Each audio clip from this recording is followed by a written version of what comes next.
Third down and 20. What is going on? Welcome back to the 3rd and 20 podcast. My name is Frank Entwistle. We've got the main man, my co-host, Ryan Steed. What is up, Ryan? Going on. And we have a guest. We have one of the 3rd and 20 writers on the pod, Lukas Gudelis. What's up, Lucas? Hey, what's up, guys? Thanks for having me on. Lucas got on your column last week. You got that Packers-Niners game perfectly right, exact score line.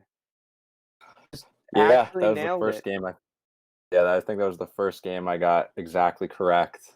And of course, I didn't decide to bet on the Packers spread because I already had them in a few parlays, and I didn't want to be like, "Oh, I'm too exposed to the Packers if they lose." But yeah, but that's pretty nuts, though. Exact scoreline. You don't see that very often. yeah, If you want to make sure to check out Lucas's column on the website. He's got tons of picks. I don't even know how you do that every week. Like, what is the process to go through to try and predict the exact scores? So what I'll do is the first thing I'll just get of all the games coming up for that week, and it's really important. Like, I won't look at any of the lines or the over-unders before I make the picks because I just don't want that to influence like my decisions at all. So I'll do that, and then like usually I'll have to change a few because like I'll get like the score that I'll do will be like exactly what the over-under or the spread is going to be. So I'll just like add or take away a point, whatever. But that's what I try to do, and then based on what my picks are, I'll put like a few, like I guess like higher confidence picks in the bet section, stuff that I really like, and then I'll also do like a DFS lineup at the end. Yeah, dude. I really like your articles. I think there's just so much content, like, so if you're interested in free picks, and I mean, you've been doing really well with the over-unders. I know that I'm not really a huge over-under guy. I don't think Steed really is either. We're more just spread guys, but I know you've had some success there. Yeah. Mm-hmm. Yeah, the over-unders I've done pretty well, and then get like straight up picks. I have a pretty good win percentage too. Like, I compare it to like the ESPN people that do like the picks every week, and I think I have a better record on the season than, if not all of them, then all of them except like one or two. Oh, the experts. You're doing better than the experts. So-called experts. Yeah, the experts that all picked the Bucs to win against the Saints on Sunday night, by the way. I'm going against my dog of the week right there. But let's get into the first segment. Enough of this. I'm going to share this screen real quick, this graphic. We've got the Super Bowl odds, Super Bowl winning odds, round 1 and round 2 of the playoff odds. We're going to talk about the playoff picture going on right now in the league. I found this cool little website, playoffstatus.com. It shows just odds of each team making it to whatever. They got the Steelers 24% chance Super Bowl winner. I think that's a little high at this point in the season, to be completely honest. I guess this is just based off of their algorithm. I kind of want to ask this first question. What team that is like a Super Bowl favorite, like doing really well in the league at the halfway point, what team do you think has the best chance of falling off? Out of those, dude, I'm looking at it. I still think it's the Packers. Like, I don't know. Like, some weeks, like you saw when they played the Vikings, like a couple weeks ago, they just looked like a completely different team. And then they can go, and like we saw them play the Bucs also earlier this season, and they got dominated there too. Like, I feel like if the Packers play their game, they can compete with anyone. They can beat anyone. Like, I see why they're a huge Super Bowl favorite. But if there's like they've run into a problem or everybody didn't show up that day, then I could easily just see them like falling off and losing like the way they did last year in the NFC Championship. And like I know before the season I said the Packers were frauds. I don't think they're that much fraud still, but they do have a little fraud tendency still to me that if I had to pick out of the Super Bowl teams, they would be the ones that I could be like, yeah, I can see them falling off.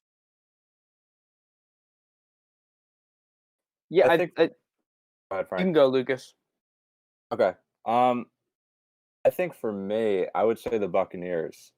We're going to talk about them a little later in the podcast, but I mean, just to get blown out by the Saints like that, it's a really tough loss to take. And then in the next 3 weeks, they have, the Rams and Chiefs coming up, which are going to be 2 tough games.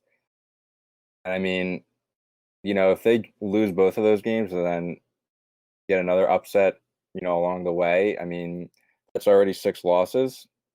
And so most likely they're going to be looking at a wild card spot if they're in the playoffs. So I don't think they're necessarily in danger of completely falling out of the playoff picture, but I think the most likely scenario right now is they're going to be kind of in a tough wild card spot, and it's going to be hard to make it out of the NFC with the lower seed. Yeah, they just had a really rough performance against the Saints. But like you said, we'll get into that later in the episode. But for me, I'm kind of curious on these round 1 of the playoffs. I guess this is just basically their percentage chance of being in the playoffs.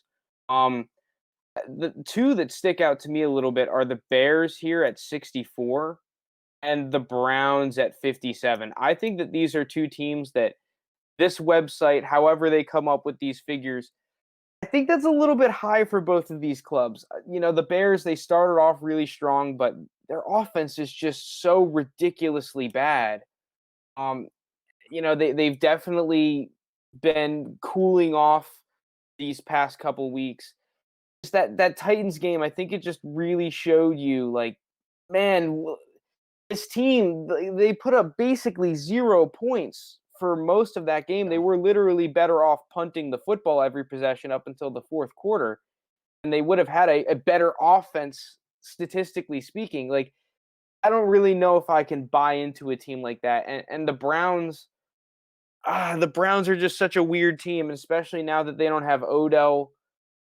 It's just tough. Yeah, they do get Nick Chubb back. It's just that in terms of all the AFC teams, I think you look at the Steelers, you look at the Ravens, the Titans, obviously the Chiefs. I just think that all those teams, specifically the first 3 I mentioned, play a brand of physical football, and they just kind of do it at a better level than the Browns do.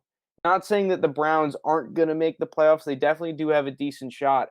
But I just think that, and then you start getting into teams like the Raiders, the Dolphins, the Colts. Like, I just like all of those teams a lot more than I like the Browns. I think that they're a team that really can easily fizzle out of this playoff scenario, even though they're getting over a 50% chance, according to this website, of making the playoffs.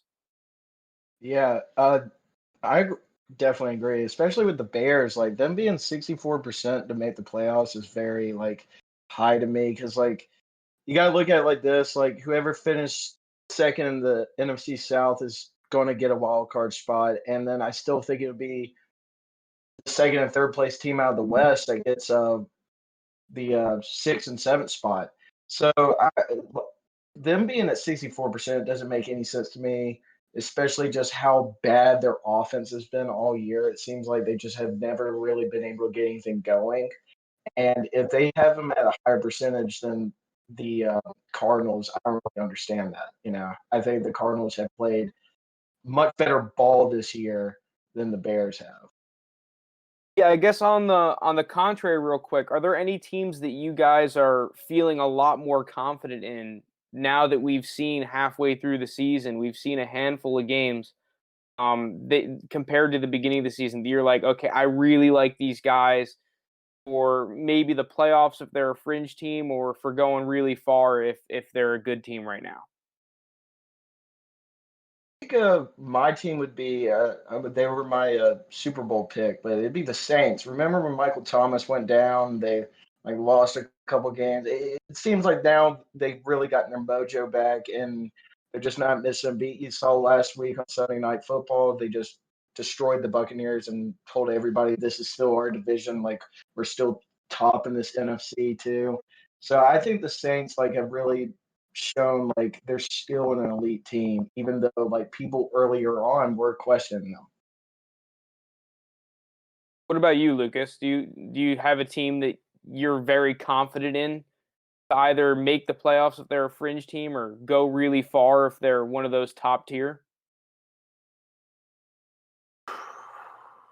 I think for me, I think a team that's kind of slowed down over the last couple weeks, or I guess maybe the last week, but I think has a good shot to make a nice run in the playoffs if they make it, could be the Colts. I mean, I think if Jonathan Taylor can kind of find his stride, and the rest of the running game can complement them, their defense is pretty legit.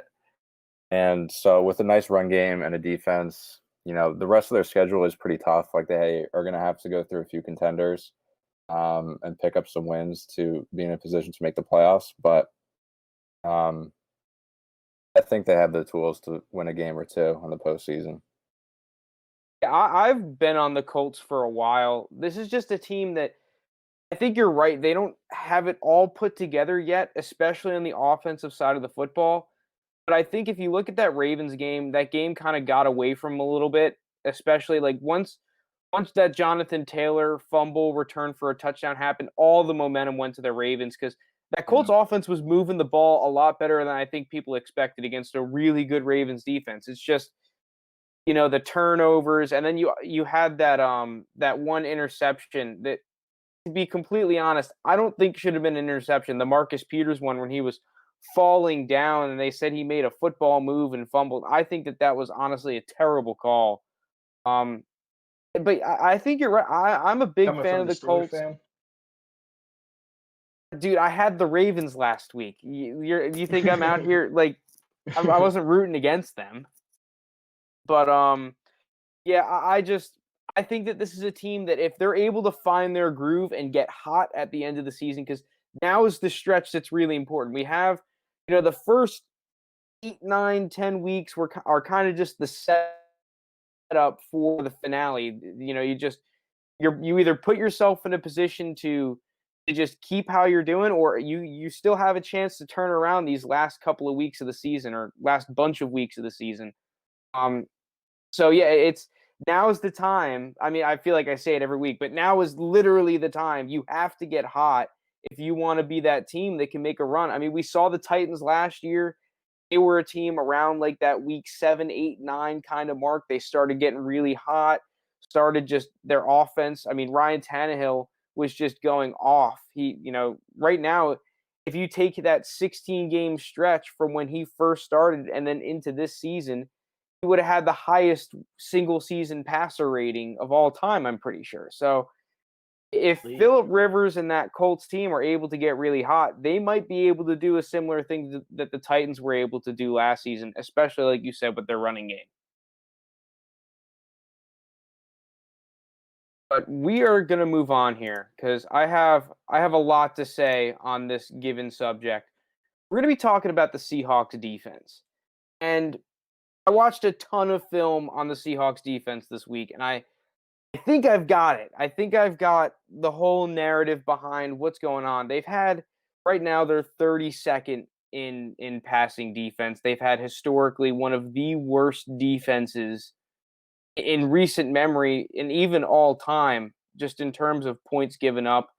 And I've kind of pinpointed it down to the 3 to 4 main reasons why the Seahawks have not been performing well.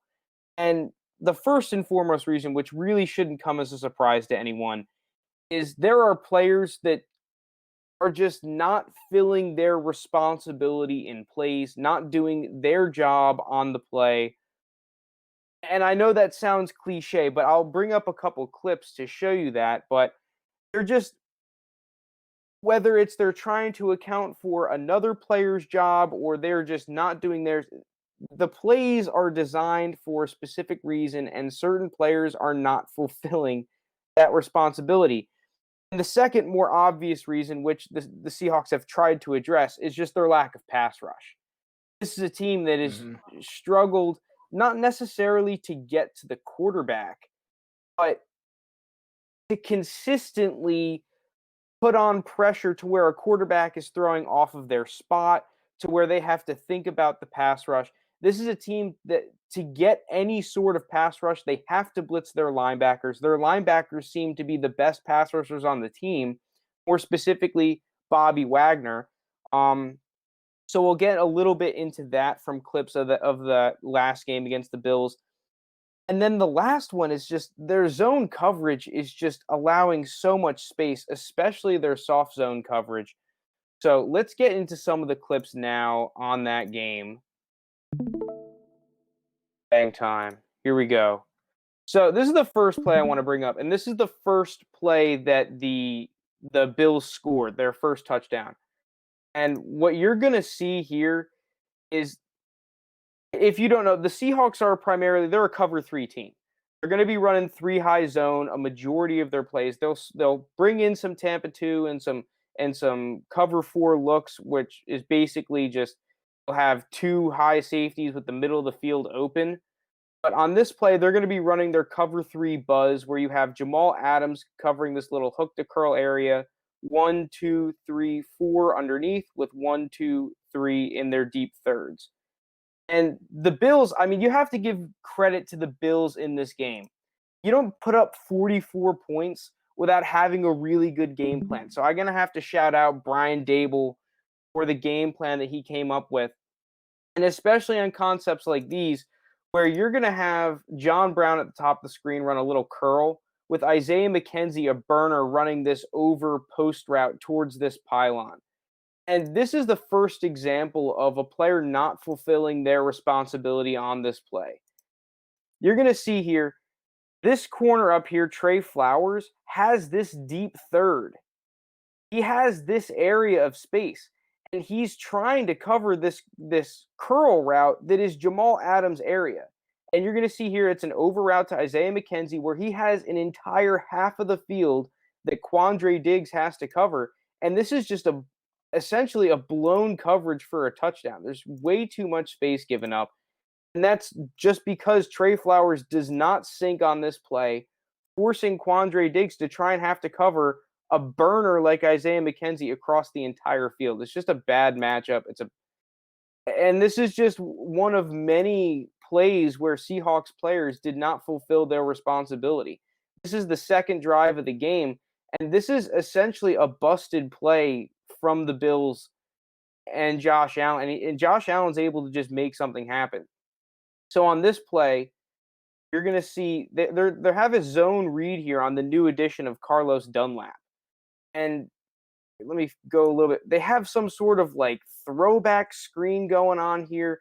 It's just a bad play design or a busted play, one of the two. And if you're Carlos Dunlap here, your main responsibility is setting this edge. You cannot let anyone get outside of you. And he gets caught up. This is a man coverage look. He gets caught up on this play action because he sees Stephon Diggs sneaking behind the offensive line. So I can see what he's thinking here, and I see what he sees. He's saying, okay, I'm going to go, and I'm going to try and give a little hit onto Stephon Diggs so that you don't have an easy throw for Josh Allen here. The problem with that is that there's already a guy, Trey Flowers, I believe it is, in man coverage on Stephon Diggs.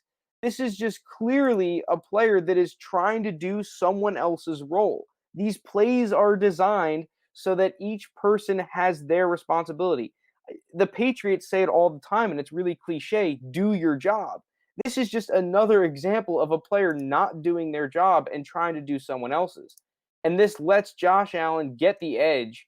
And this is a play that could have easily been a sack. It turns into a 7-yard gain plus a horse collar tackle on 2nd and goal at the 10.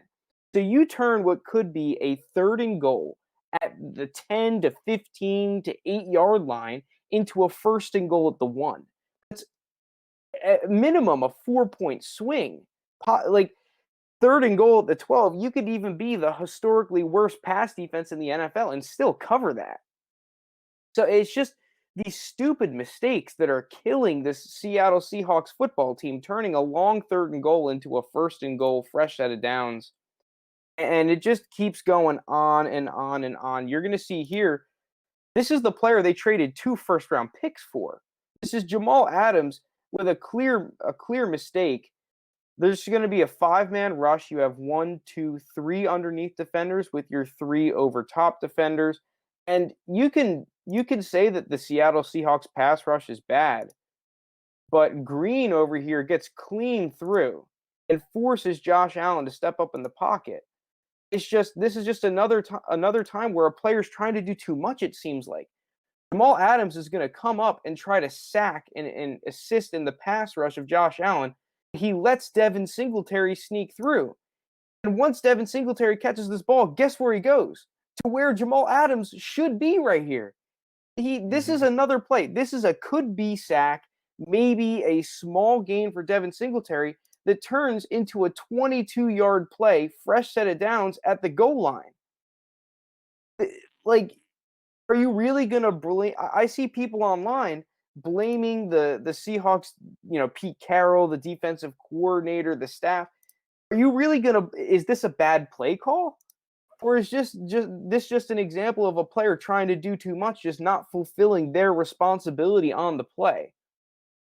I guess you also have to shout out the threat of Josh Allen's legs on that play as well, because if that's someone like Joe Flacco, Jamal Adams is not going to bite on that run.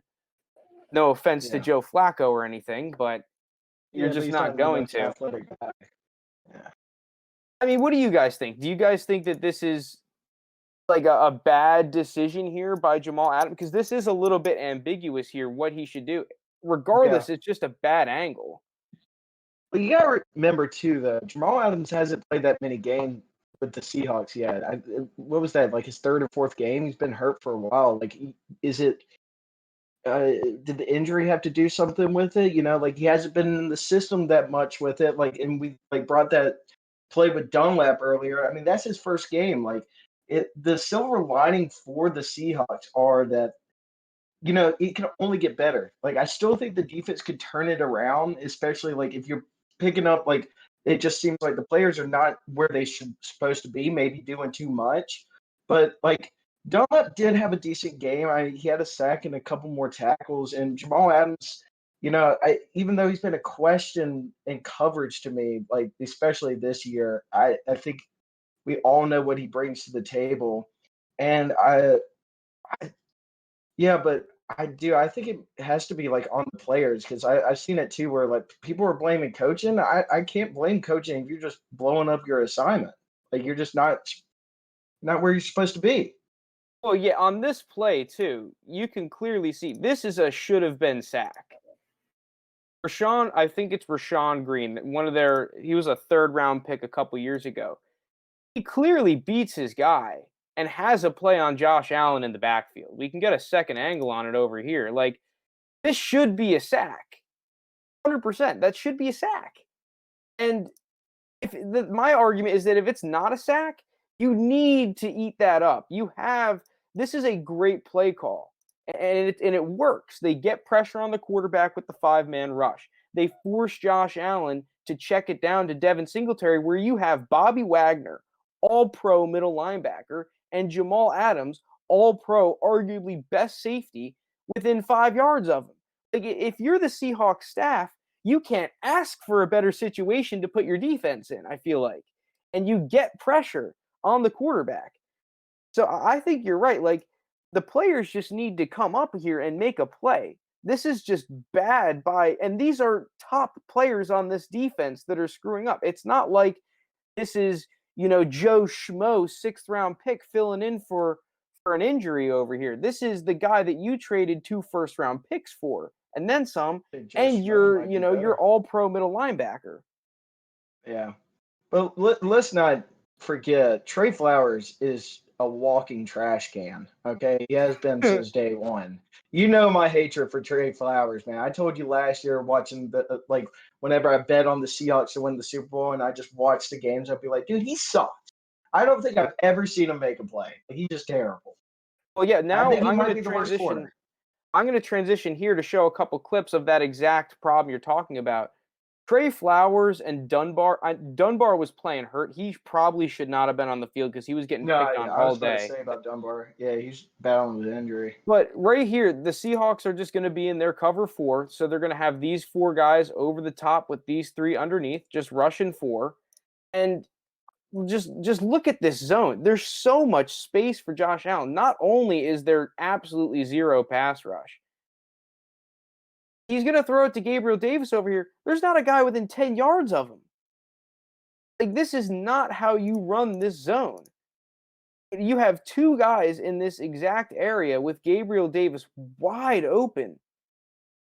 Like, yeah, you can blame the staff, but at the end of the day, players are not fulfilling their responsibility. They're not in the places that they are coached to be in. Yeah. It's just absolutely absurd. And this is the reason why this defense is so bad. It's a very similar scheme to what they were doing when they made the Super Bowl. Not a terrible, there haven't been terribly crazy changes to this defense. It's just, I think, on the players to fulfill your responsibility. It's just, this soft zone is terrible. And then if you want to ask me, oh, well, if their zone is so bad, why don't they play man coverage? Okay, well, here's an example of why you can't play man coverage if you're Pete Carroll. And it has to mainly do with your pass rush. You're going to be in a man coverage look here. Come on. Hang time. Look at this pocket for Josh Allen. Dude doesn't have to move. He literally does not have to move on half of the throws that he made this game. He doesn't have to move. So you could say, oh, yeah, just run man coverage. Josh Allen can just sit here. You got a little rub mesh concept here. He can just sit here. He doesn't have to anticipate at all. He could just see whoever comes open off the rub route. Oh, easy throw. Once again, like, it doesn't matter what the Seahawks try to run.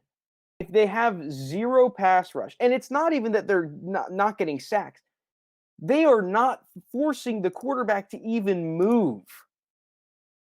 That's how bad it is this game. They had 5 sacks this game. But this is the problem. This is why they wanted Dunlap. This is why they needed to get Clowney back. Is because it's not about the sacks. Their average is like decent in the league in sacks. It's these plays. It's the fact that a quarterback can sit there, he can yawn, he can blow his nose, he can even wipe his butt and still make a throw with no pressure. He can just sit there and look at every single guy. He can even pull out his freaking binoculars. It doesn't matter. It's just absolutely absurd.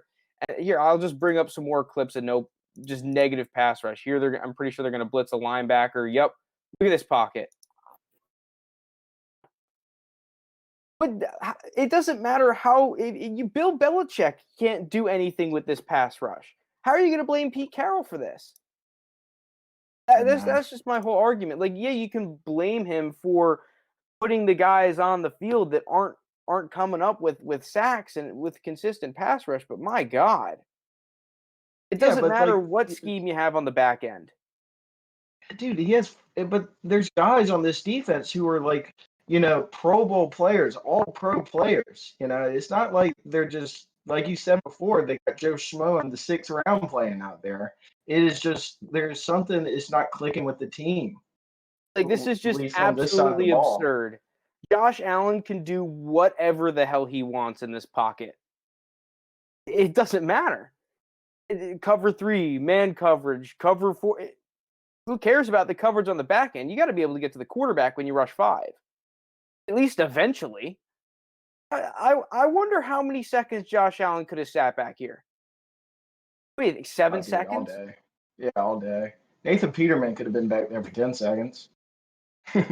Here's another example. Just no pass rush. Look at this pocket. Okay, they finally got a guy into him a little bit after what, 4 seconds? Like, Jesus Christ.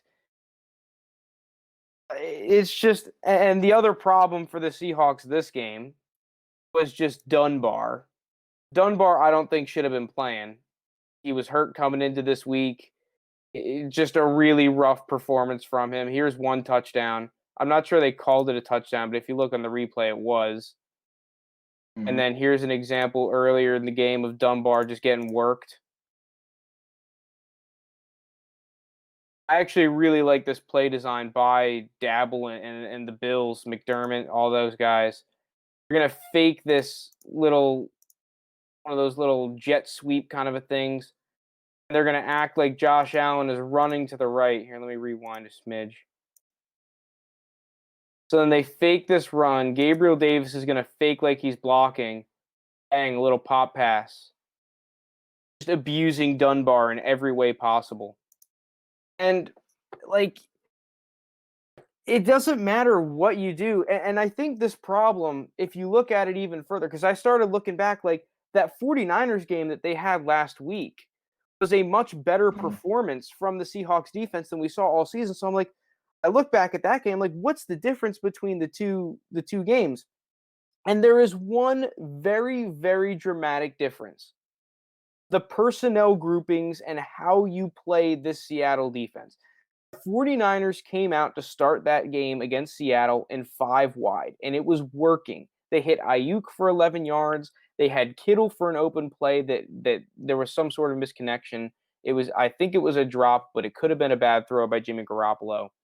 And then the 49ers went to what they do. They go 22 personnel, 12 personnel. For those who don't know, that's 2 running backs, 2 tight ends, 1 running back, 2 tight ends. Just those bigger, tighter formations, which I think allowed the Seahawks to blitz their linebackers more, the players that are actually good on this defense, and let Jamal Adams, well, he wasn't playing, but you saw in the beginning of the season, like, you do not want to let him feast around the box. Just look at the Atlanta game. The Bills, I think, attacked this defense the perfect way, a very similar way that the Cardinals were able to attack this defense. 4 wide receiver sets, spread this defense out. And if you go and look back at all these clips, just look at the personnel groupings. 4 receivers, spread the defense out.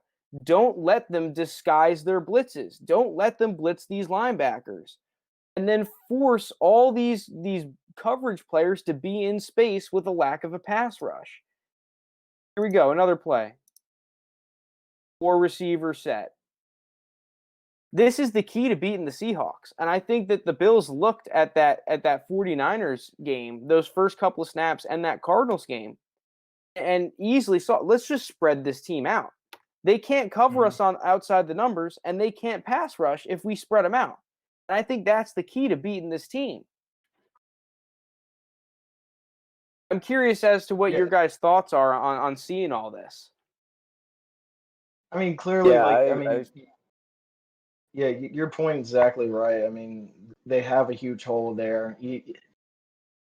If you spread out, offense just spreads out the receivers. They're going to torch them all game. And, like, we've seen this kind of all season, even with the Dolphins game too. Fitzpatrick had his way with them. They made a couple plays that would ultimately they won the game. But, like, I think the defense is just spoiled where, like, you know, they have a player like Russell Wilson they can just always kind of rely on, be like, well, we can give up a touchdown here, but we know he's going to, like, equal it out, and we just got to make a couple plays. You know, one game, like, especially if you're a Super Bowl contender, which the Seahawks are, like, heavy favorites for it, like, the defense is going to have to make a dramatic run. It's going to have to switch in the second half and figure out. And hopefully the Dunlap trade now, like, the more it gets put in the system, he helps them out, and hopefully that helps the safeties out. And as Jamal Adams gets back healthy and Dunbar gets back healthy, it will enhance this defense a little more. But it is alarming to see, like, this defense play this horrible for a Super Bowl contender. Yeah, I really like the point of the Bills being able to spread the field out. And I mean, if you think about the Bills, that's something they do a lot. Like, it's not just the Stephon Diggs, John Brown, and, you know, Cole Beasley. They also get, you know, Gabriel Davis and Isaiah McKenzie a lot more involved than, you know, some other team would with their 4th or 5th wide receivers. So I think that makes it a really tough matchup for the Seahawks when you're able to spread the ball around like that to a bunch of different receivers. I do think so. There are a couple silver linings with this because I don't want to crap on the Seahawks too much. First, their two worst defensive performances, this Bills game and the Cardinals game, are the two teams. They played against the two teams, the Bills and the Cardinals, that run the most four receiver personnel. Got the figures here. Hold on, somewhere around here. Same time. Buffalo this season has run 104 snaps with four receivers. And the Cardinals, 115 snaps with four receiver personnel. Way more both those teams than anyone else in the league. So I think at least so far they've gotten their worst matchups out of the way. Aside from the Cardinals that you're going to have to play again, those are easily for your defense the worst matchups. Compared to when you play a team like the Niners, yeah, you gave up 27 points, but as long as they're not able to spread the field out as much, and like they have the Rams this week, the Rams run 95% of their plays are 3 receiver, 1 tight end, 2 receiver, 2 tight end, I believe. Let me just look at that real quick. 2 receivers, 1 running back, 2 tight ends. So 12 personnel and 31 or 11 personnel, 3 receivers, 1 running back, 1 tight end. So I think that the Seahawks have gotten a lot of their bad matchups out of the way. And the second thing is while their pass rush was still really bad, Carlos Dunlap showed up. And here's the play that he did. It's a great pass, and they need him to step up big time because it does not look like their other players can. Like they're going to need Bobby Wagner, they're going to need Jamal Adams, and they're going to need this man right here to keep doing this. Because if he doesn't keep doing this, then they're screwed. Because if we remember, the reason why the Seahawks were able to go to back-to-back Super Bowls a couple years ago was because of that defense, the Legion of Boom. You cannot expect to beat top-tier football teams late stages of the playoffs just with an offense. We've seen that tale time and time again, and it always fails. You need to have some semblance of a defense. And I just think if they play a team like the Cardinals in the playoffs, or maybe even a team like the Saints that are able to exploit how bad this team is in space when you spread them out, I'm not like Russell Wilson is going to have to literally just be perfect or they're going to keep losing games like this.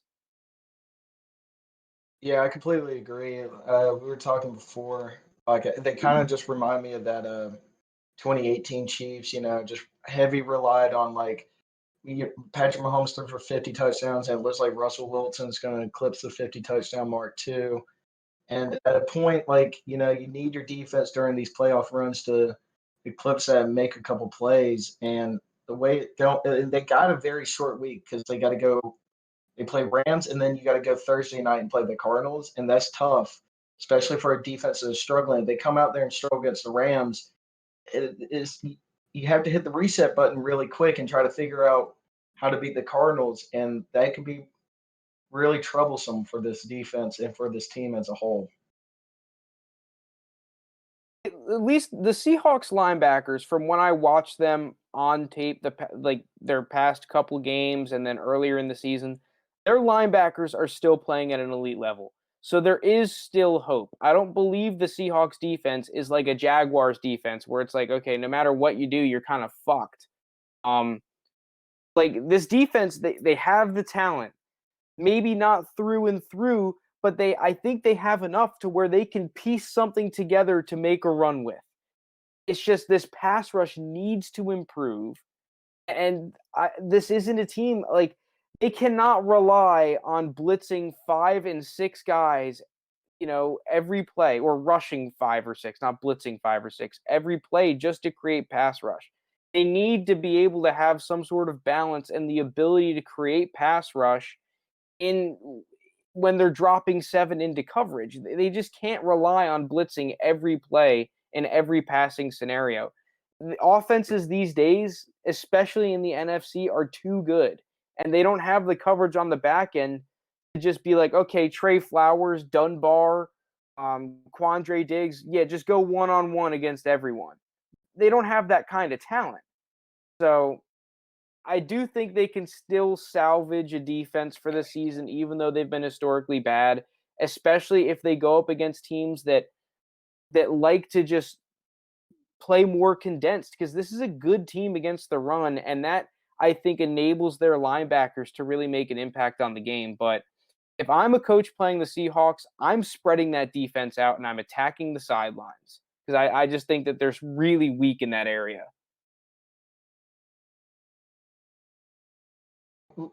Keep on bringing up Legion of Boom. Like, obviously, this defense, and nothing's going to be like the Legion of Boom. Like, that defense was incredible to watch and all that. But,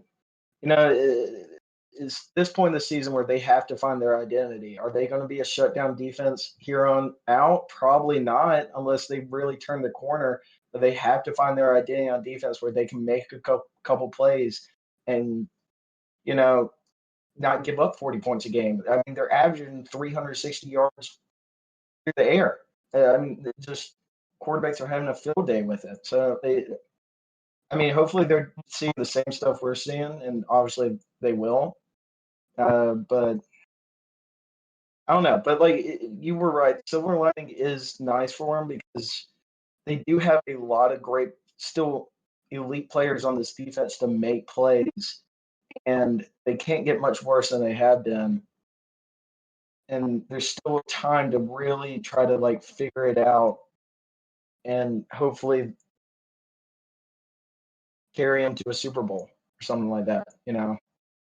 And they did make a lot of just dumb mistakes. I mean, some of those clips that I showed, whether it's a dumb mistake or just an error, schematically, some guy thinks he's in a position that he's not supposed to be. I mean, I have tons more clips of just dumb errors. Just, no matter what happened, the play was just doomed from the start because there was miscommunication and players were playing the wrong role. Like, if they're able to get rid of those plays, which I think under Pete Carroll, they definitely have the ability to, especially, you have to remember this is a COVID year.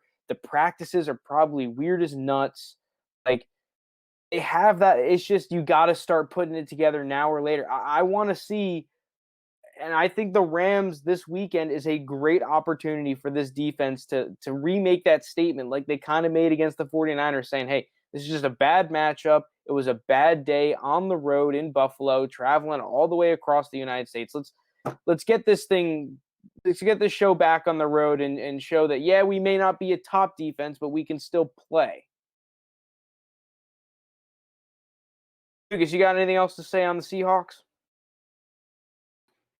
Yeah, I think I kind of agree with you, Frank. I think a lot of their problems, I think can be fixable. I think players just being in wrong positions, I think, it's not the easiest thing in the world to fix, but it's not the hardest. The Rams matchup, I think, coming up is a good test. Jared Goff isn't going to run around as much as Josh Allen or Kyler Murray, who have, done the most damage to the Seahawks offense this year. And the Rams, kind of have also adopted more of a ground and pound kind of mentality this year. So I think that's a much better matchup for them. And I also think, even though they do give up the most passing yards per game, I think that number, honestly could be a little inflated, since Russell Wilson just torching everyone. The teams are going to have to try to play catch up most of the game, and they're going to have to throw the ball out themselves. And, besides, the two games they've lost, opposing offenses haven't done, too much devastating damage other than, the Cardinals and Bills. I guess the Cowboys played pretty well offensively with Dak, but he was also on fire before he went out. But, in between those two losses, they played the 49ers and they gave up 27 points, but, most of those were in garbage time. So, obviously, it's not looked good for their defense so far, but it's, I think we're still a long way from being able to write them off completely. Yeah, I think you're right. The stats, I think, are overblown a little bit because You see all over Twitter and Reddit and whatnot. Oh, my historically bad numbers from a Pete Carroll defensive coach, all this and that. Like, you're right. The opposing offense is probably getting more snaps, and especially a lot of snaps from behind. And the issues are fixable. But let's move on here. I want to do a short segment, basically crapping on the Lions. If you're a Lions fan, man, it's rough. I do feel for you because just after that last game, it is firmly cemented in my brain that Matt Patricia is not the guy that's going to take you anywhere. And I just want to show you a play really quickly just to ingrain that in everyone. This is the Dalvin Cook 70-yard run. There's something off about this play though. There's something not right. If you count how many Detroit Lions players there are on the field, let's do it here. 1, 2, 3, 4, 5, 6, 7, 8, 9, 10. There's only 10 guys on the field. This is a problem. Because look what happens. Like, this is the NFL. And I'm pretty sure this happened. They had 10 guys on the field, 2 plays the previous game as well. Like, I'm sorry. I'm a guy that I thought Matt Patricia at first, he came into a tough job. You had to change the culture of a team.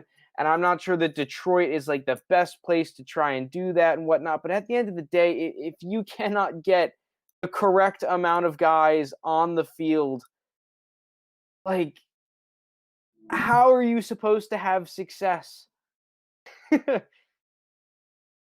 Yeah, no, I agree, dude. It seems like Patricia's time's done there, unless like a miraculous turnaround for the Lions. But it felt like that for like the Lions. I'm not even a Lions fan, but like probably forever. I mean, when was the last time they won a playoff game? Like the 90s? Dude, I have no idea. Like, I feel bad for Stafford because I legitimately believe his career is wasted. I think that Calvin Johnson did the right move retiring early from that dog shit organization. I probably would have done the same thing. I think they've had some good moves, but it's just they're not going to do it. Patricia's not the guy to run an organization. I think he's a classic example of a guy that's much more suited as a coordinator than a head coach. I'm sorry, if you cannot get the correct amount of guys on the field, how are you supposed to win games? The fact that it should never happen more than like once or twice a season. It's happened 3 times in the past 2 games.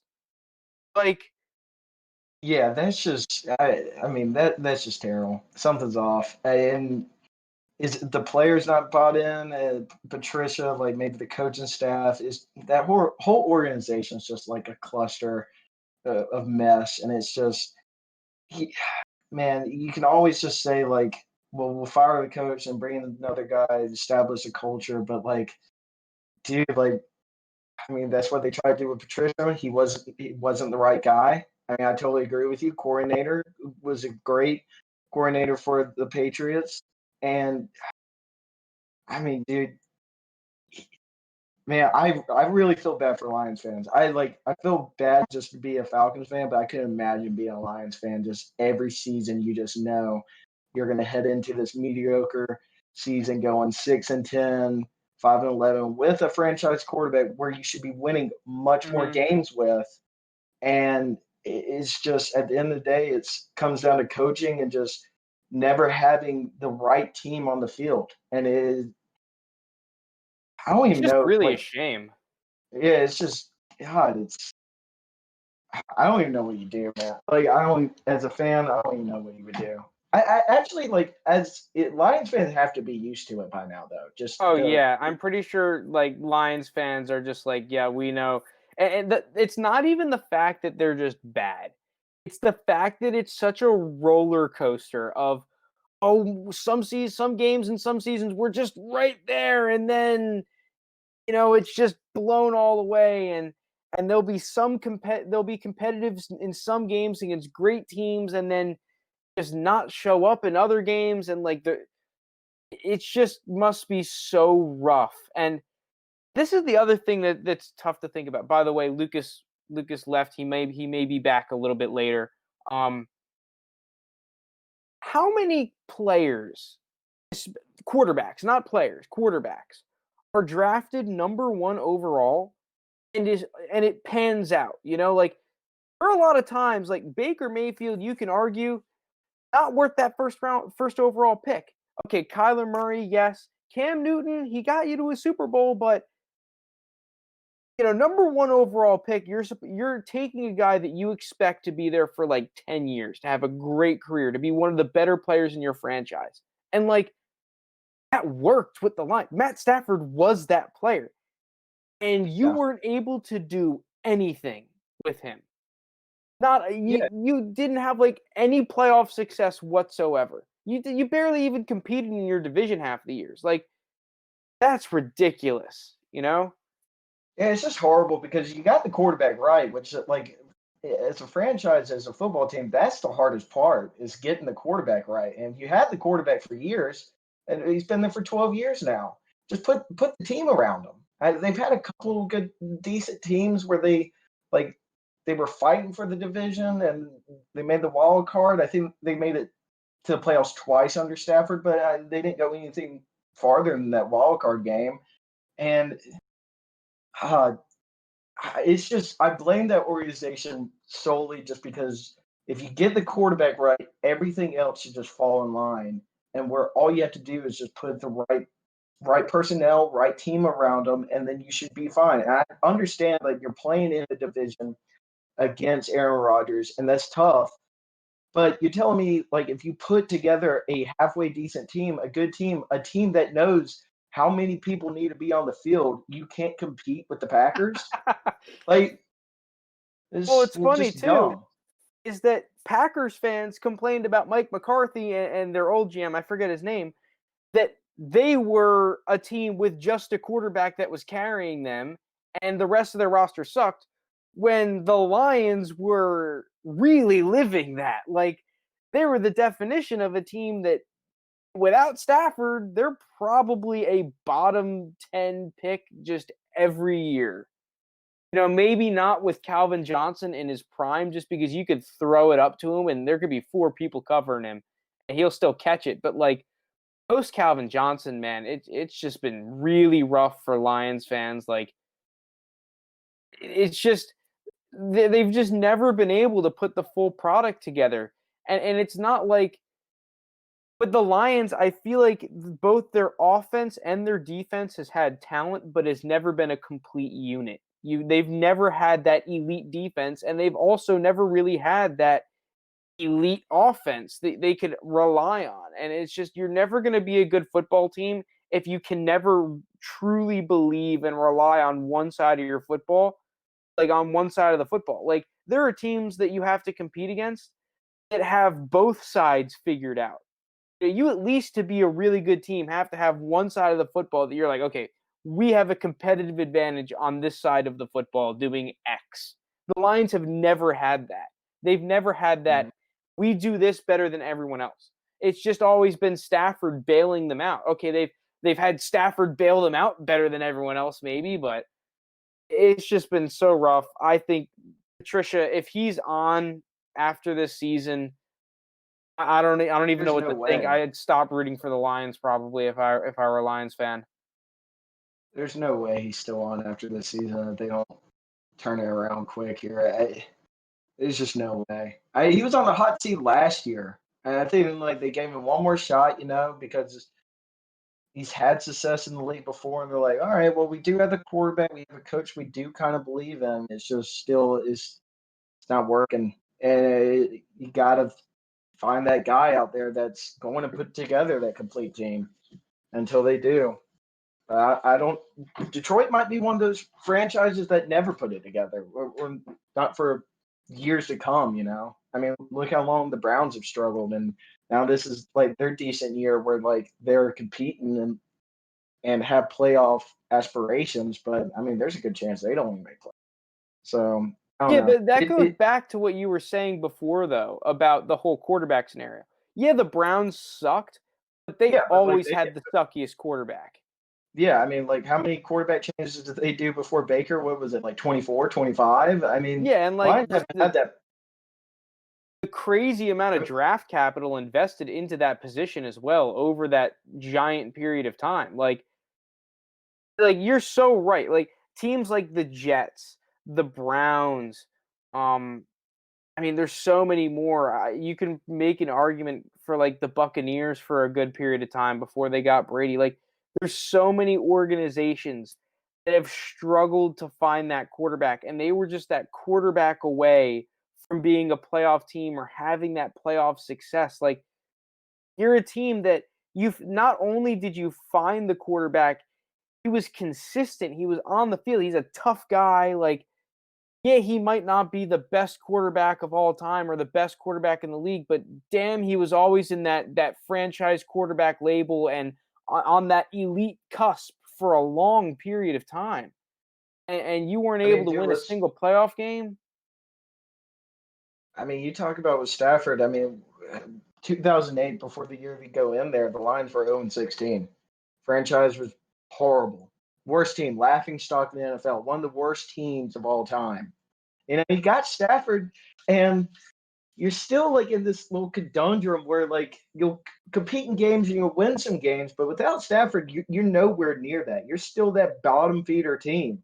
And if I'm just a fan of this team, and like if I'm looking at like the Browns or whatever, or a Jets fan, I'd be like, damn, like I think I'd rather be that kind of fan, the team that never got the quarterback right, because you can always blame that. But when you get the quarterback right, and like you're still not winning games, and that's solely based on coaching, personnel, team, like the players you put around them, I think that's worse. You know, because like you see like your guy, Matthew Stafford, your guy, the one you invested all this money in and day out and produce these big numbers and keep you in a lot of games, you wasted his career away. Like that's just sad.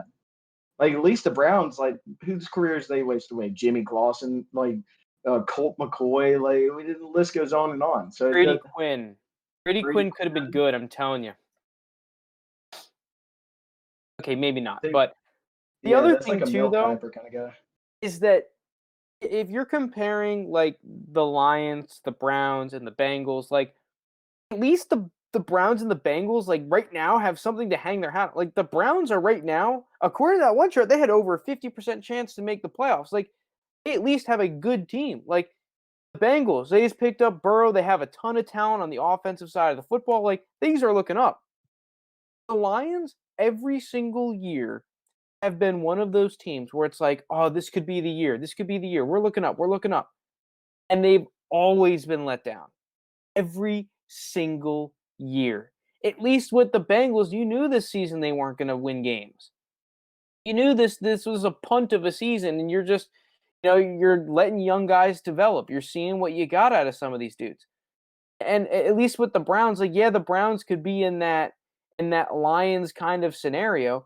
But I think Browns fans will even tell you that they have glaring holes in their roster that can be filled. And like it's Stefanski's first year. He's really doing stuff. Like I think that for the Browns right now, you can make a clear argument that things might be brighter overall than the Lions have ever really had in terms of brightness. Like maybe when they were in the playoffs, but I think Lions fans will be the first ones to tell you that they never went into the playoffs acting like they were really going to go far. They knew that they were like, going in there as a 6 seed. Like, there's not too much confidence in. Yeah, you need just some barely luck. got in. Yeah, you're gonna have some things go your way to get through some games. Unless like you're a 6 seed, like a Titans team that like was going on a crazy run, and you're playing hot, but like you're kind of just playing like 500 ball throughout the season, sneak your way in there. I would not be confident in my team at all. Yeah, but the Titans is a little different because you also have like the quarterback change, and it was like a complete team dynamic change. Don't get me wrong. Like we look at 6 seeds, like Titans had success, like the Falcons won that one playoff game, probably should have gone farther. And the Giants, you better run away from a 6 seed Giants team. the Giants' success to win a Super Bowl is just like get us that 60 spot. Just let us go 9-7. Like they're that one team, like the Lions, like where that team is just like fluctuating, like always like in the hunt or like on that 6 seed, like throughout the season. Like the Giants were like that organization is like, dude, just get us in. We'll make something happen. But the Lions have never been like that organization. Like once we get in, we're one and done, and we're packing up our bags. Well, yeah, I think the biggest difference there too is the fact that the Giants have one of the better organizations in football. You know, you could just tell with the Giants, it's a much more clean ran organization. There's much more organizational continuity compared to the Lions. The Lions every year, it's like I don't know what their plan is half the time. Like it feels like they don't have a plan. It feels like they're just trying to put something together that's semi-competitive so they can just sell seats. Like the Giants, I get that feeling that while they're in a little bit of a rough patch right now, like they've put together just, in the 90s and then, in like the 2010s and whatnot, just like overall, they've had a very competitive organization. With the Lions, it's like they're the team that wastes people's careers. That's the Lions. You get how many great players have they just kind of wasted? It's getting really high right now, which is just ridiculous. But let's move on from. I feel like for the Lions, though, like one more thing is that they have to draft well. Like you have to hit on your draft picks because, like, I don't see the Lions ever get like a big free agent like pickup or something like that. Because like at the end of the day, who wants to live in Detroit? Yeah, you like. I guess that's the one reason why you can argue for Patricia is just because he can get the pull on those expatriates. But it's just I think he's got to go. I think the jig is up. It's just if I was the Lions owner, I just after seeing this season and especially like the way this season has gone, not that I think that Patricia doesn't know his stuff and what it doesn't seem like he's fit from the outside to run this football team and to really turn things around. I don't think he's the guy for it, Yeah. And if he's not the guy, why is he sticking around? Let's move on here. So me and Steed's dogs of the week both hit last week. Boom. My dog of the week was the Saints up against the Tampa Bay Buccaneers. Steed, shout out to you because I picked against your dog of the week. You took the Fins. So we're gonna get into the Saints now. I've taken the Fins the last 2 weeks, and you picked the Rams and the Cardinals. Just keep picking against them. Okay. If you keep on, Dolphin fans want to hear that. If I keep on picking the Dolphins and you take the other team, the Dolphins are going to win the Super Bowl. Should we just keep it going? Should I just keep picking against the Dolphins? I'm so down. I mean, I technically am picking against the Dolphins this week, just not in the way that you'd think, I guess. But I'm gonna hype up the Dolphins. Don't worry, Dolphins fans. I'm sorry for doubting you, Brian Flores. Listen, I'll be the first one to admit I didn't watch enough tape on the Dolphins. I doubted your offense. I doubted that team, but I'll be hyping you up a little bit in the episode. Just wait. For now, I'm gonna pat myself on the back a little bit for actually getting a dog of the week right. I had a rough week last week, but the Saints were my saving grace. All right, so let me bask in what little glory I have left. So yeah, Saints. Let's just rewind a little bit to last week because last week I picked the Saints in my dog of the week, but I wasn't projecting a blowout. I don't think anyone was projecting a blowout. I mean, you look at the expert panel that they had, every single person picked the Bucs. And I just want to go back to what I highlighted in that week one because I was saying, listen, what are the Saints going to do defensively? Are they going to go out like they did in that last matchup and ask a lot of their coverage players to go one-on-one with guys like Chris Godwin? And now that they picked up AB, are you going to go and ask your guys, hey, I'm fine with giving up this matchup one-on-one on AB, or are they going to try and confuse Brady with zone looks? And I thought it was going to be more of the latter. I thought that there was going to be a lot more zone coverage this game, but I will give Dennis Allen and this Saints defense credit. They lined up and said, hey, we're more physical than this team is.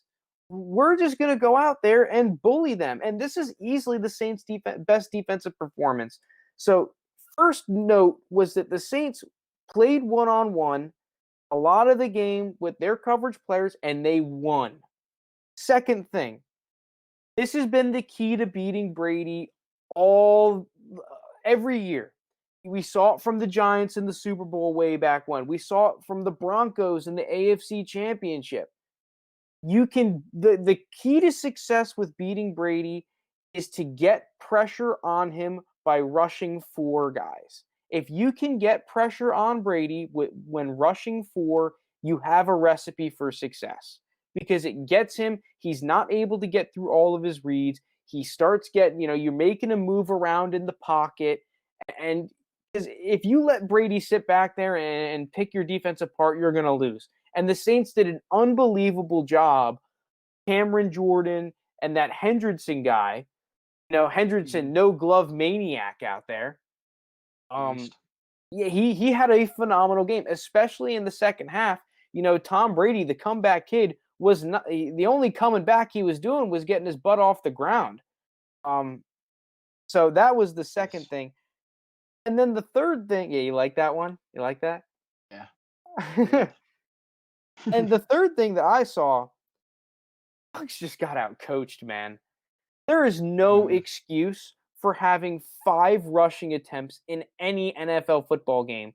And by the way, of those 5 rushing attempts, 1 was a kneel down and 1 was on your own 2-yard line against a 9-man box.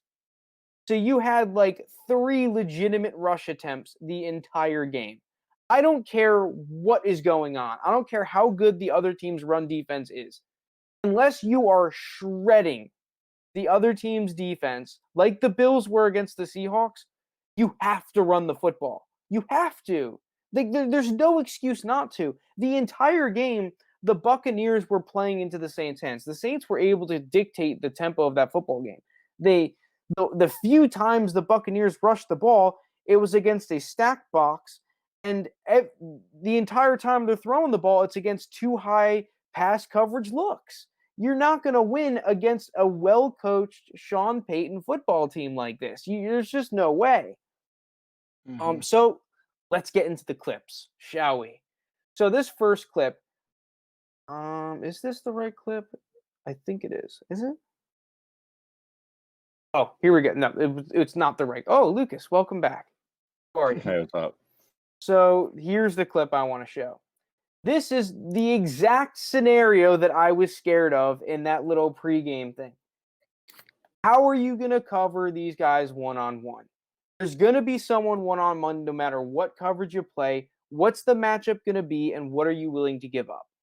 And coming into this game, if you asked every single football fan, you were able to get Janoris Jenkins on Antonio Brown one-on-one coverage deep, no safety help.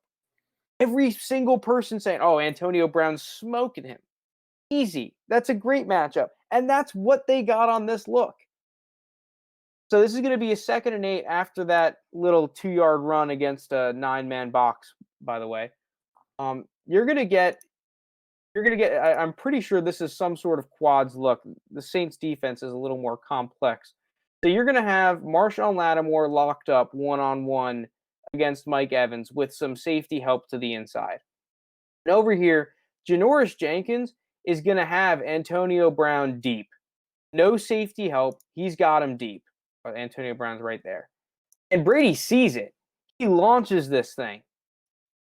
Not only does Janoris Jenkins come up with a pass breakup, he almost got a pick. Who saw that coming? You have Antonio Brown one-on-one deep.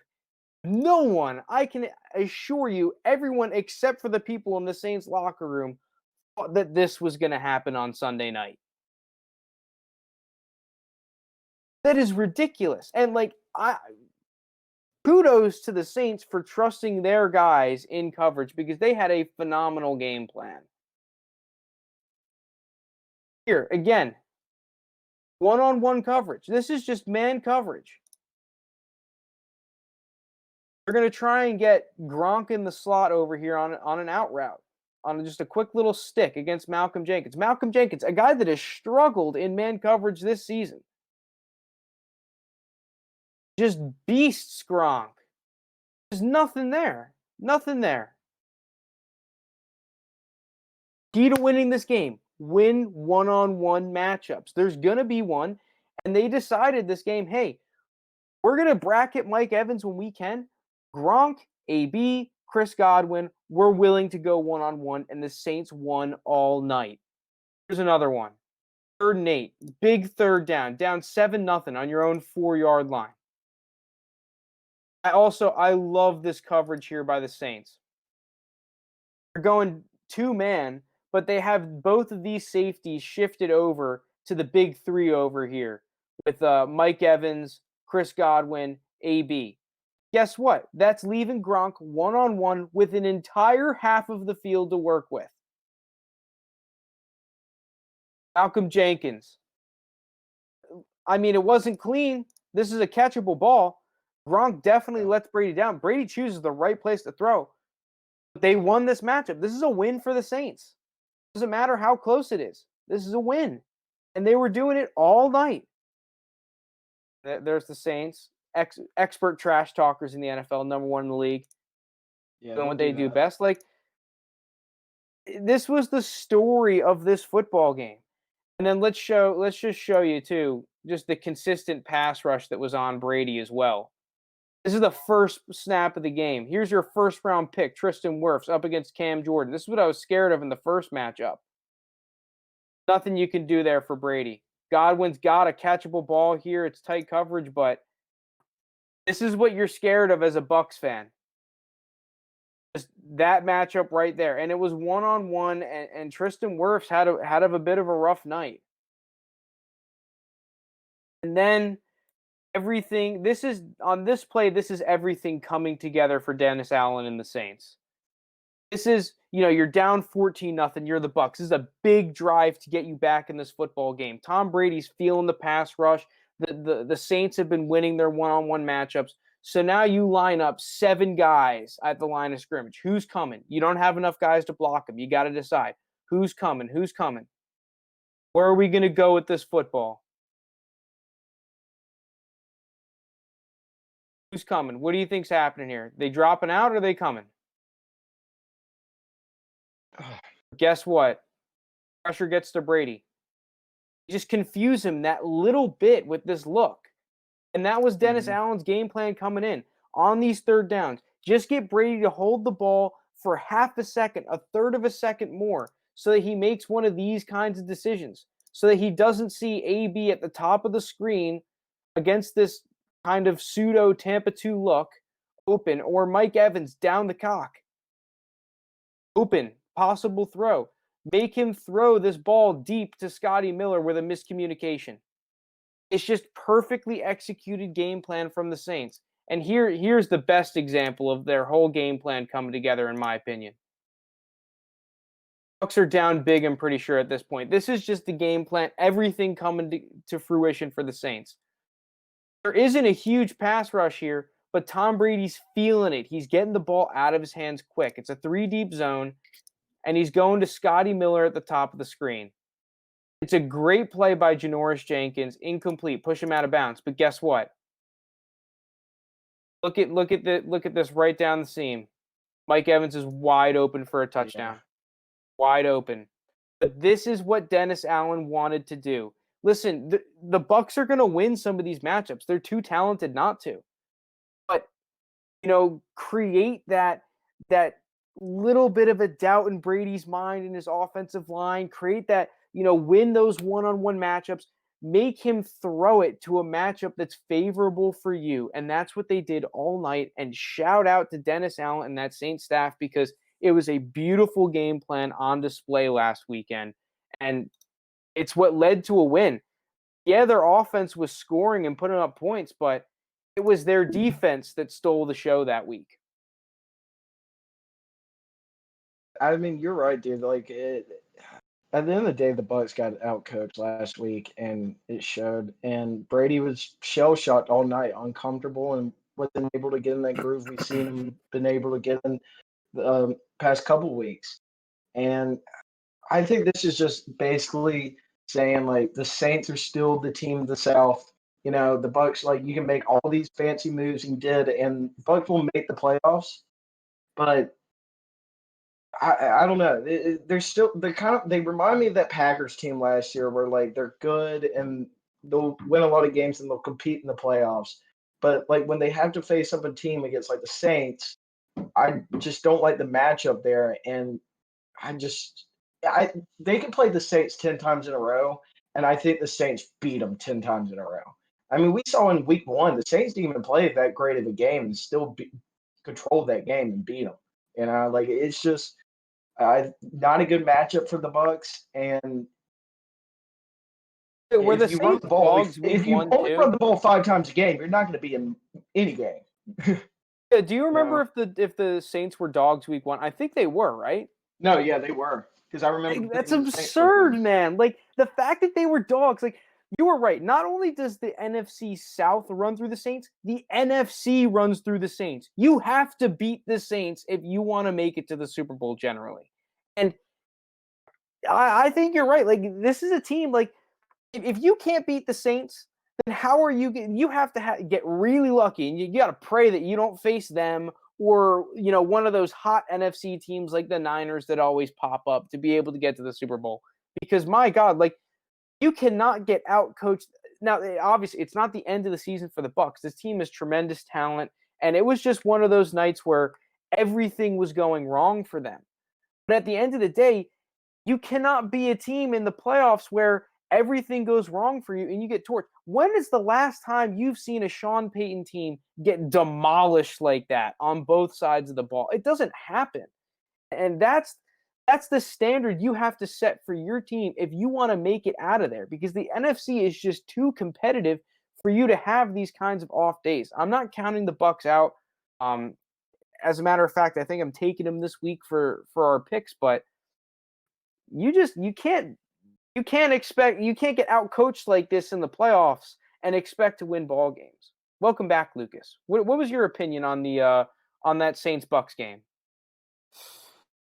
Yeah, that was pretty. I mean, honestly, pretty ridiculous. The one, I mean, you guys touched on a lot of it already, but I mean, the one thing that kind of surprised me was, Tom Brady. I felt like he had to check the ball down a lot, and when he was doing that, it was mostly to one of his running backs. If that was, either Fournette or Ronald Jones. Like, it seemed like, to me, if I was trying to check the ball down, it'd be to like an Antonio Brown or a Chris Godwin. I like Gronk wasn't even that involved in the game in terms of the passing game. I think he only had 1 catch. So that was one thing that to me was really puzzling and stood out. Yeah, I'm actually really glad that you brought up Gronk, just because it felt like that game, the Saints kind of knew what Gronk is and the Buccaneers didn't, because the entire game, they were almost daring them to throw the ball to Gronk. They were willing. I mean, you saw on that one play where they gave Gronk an entire half of the field in one-on-one coverage, no safety anywhere near. And they just said, here, throw it to him, 3rd and 8. Go ahead, throw it to Gronk, because we know he's washed. And yeah, like, I just think that the Buccaneers needed to make an adjustment on that. Like, there was like 3 or 4 third downs that he was targeted, and he wasn't able to come up with a catch. If I were the Buccaneers, I think that I would have liked to, if I were a Buccaneers fan, I would have liked to see a little more like 7-man protections on a lot of these deep concepts, just because you were asking your tackles both to go one-on-one the entire game against Hendrickson and against Cameron Jordan, and they were winning. Brady was feeling the pressure. And then the obvious, actually run the ball. Like, try at least to run the ball, once, maybe twice. 5 rushing attempts? It's ridiculous. Like, how many too high safety looks do you have to see where you just don't run the ball before you realize, hey, maybe this whole passing every down thing isn't a viable way to win football games? I don't care if you're down 21, 14, nothing. It doesn't matter. There's too much football game left to just abandon the run game like that. In the NFL, we've seen every single year when you look at the top passing football teams, it's like the Falcons, the Cowboys, and all these non-playoff teams, the Lions. And then when you look at the teams that run the ball the best, it's all the playoff teams. Oh, the Ravens and whatnot. Like, how many times? Like, how many hints does there need to be? Running the football well wins football games. Passing the football well, you can come back, but it is not the surefire way to win football games by passing every down. I'm infuriated. Yeah, that's a good point. And I think like the Bucs, like especially like the lack of running, it might have been a result of just how shell shocked they were. Like it seemed like from the first series they got like it felt like the game was over already. They didn't make the right adjustments, and I think it just got in their head. And that's what has really bothered me about the Buccaneers all year, because like I get like they have all this talent and Brady and all this, but I just don't see what everyone else sees as them like as a Super Bowl favorite. I see them maybe winning one playoff game, but at the end of the day, dude, I do not see this team going much farther, and especially if they got to play the Saints in the playoffs, because this is going to happen again, unless they get someone to do their dirty work for them, like the Vikings did last year by beating the Saints. But dude, I don't know. Like, I just still think this team's very fraud. People are probably still really high off of that Packers game. And even so, like, yes, they looked good against the Packers, but there's not very many games where you get an Aaron Rodgers that throws practically 2 pick sixes. It was one, but one of the other interception was returned to the 1-yard line. Like, if that doesn't happen, I'm really curious to see how that game unfolds. Obviously, the Bucs and Brady are going to come back from this. We're probably not going to see the Bucs have this bad of a football game for the rest of the season. And I don't want this Bucs slander to be like, oh, well, the Bucs, they're out of it. They're screwed. They're not going to win the Super Bowl. They're not even like, they obviously still have a chance to win the Super Bowl, and they're probably still going to make the playoffs. But just the fact that the game can get so away from them with just the smallest amount of adversity, like just going down 14-0 was such a large obstacle for them to overcome, and they just completely, the legs were just out under them from that. Like, you're gonna have to be able to come back from stuff like that. Just look at the Chiefs in the playoffs last year. How many leads or deficits did they have to come back from in every playoff game to go out there and win the Super Bowl? Like, this Buccaneers team may have to do a similar thing, and they have the comeback kid, Tom Brady, at the helm, but like, is Bruce Arians equipped to do that? I'm actually curious, who do you guys have most of the blame on for that Buccaneers performance? I can blame Brady, but I think I put more of the blame on it. Bruce, man, like, dude, I don't know. I think you got to blame the whole team as a whole, though. Also, like, that was just a terrible performance, especially like you getting hyped up and everything coming in the game, then you show it like that. And it just, to me, I blame the head coaching more on a bad loss like that, because you did not make the adjustments you needed to make. At the end of the day, if you're down 21-0, 14-0, the game's still not lost. Stick to your roots, run the ball before net, run the ball with Ronald Jones, try to get something moving, take some clock off, let your defense rest, and then try to make it a game. And at the end of the day, they didn't do that. Lucas, who do you blame the most for this loss? Or like the way they performed? Yeah, I think, the blame falls on pretty much everyone. To name someone that you guys haven't said yet, I think, Byron Leftwich, the offensive coordinator, I just think they didn't really do a good job play calling. We touched on this right before, but just running the ball 5 times, it's hard when you're down 21-0, like before you even blink. But you can't completely rely on the pass game, especially when Tom Brady just doesn't have it that night.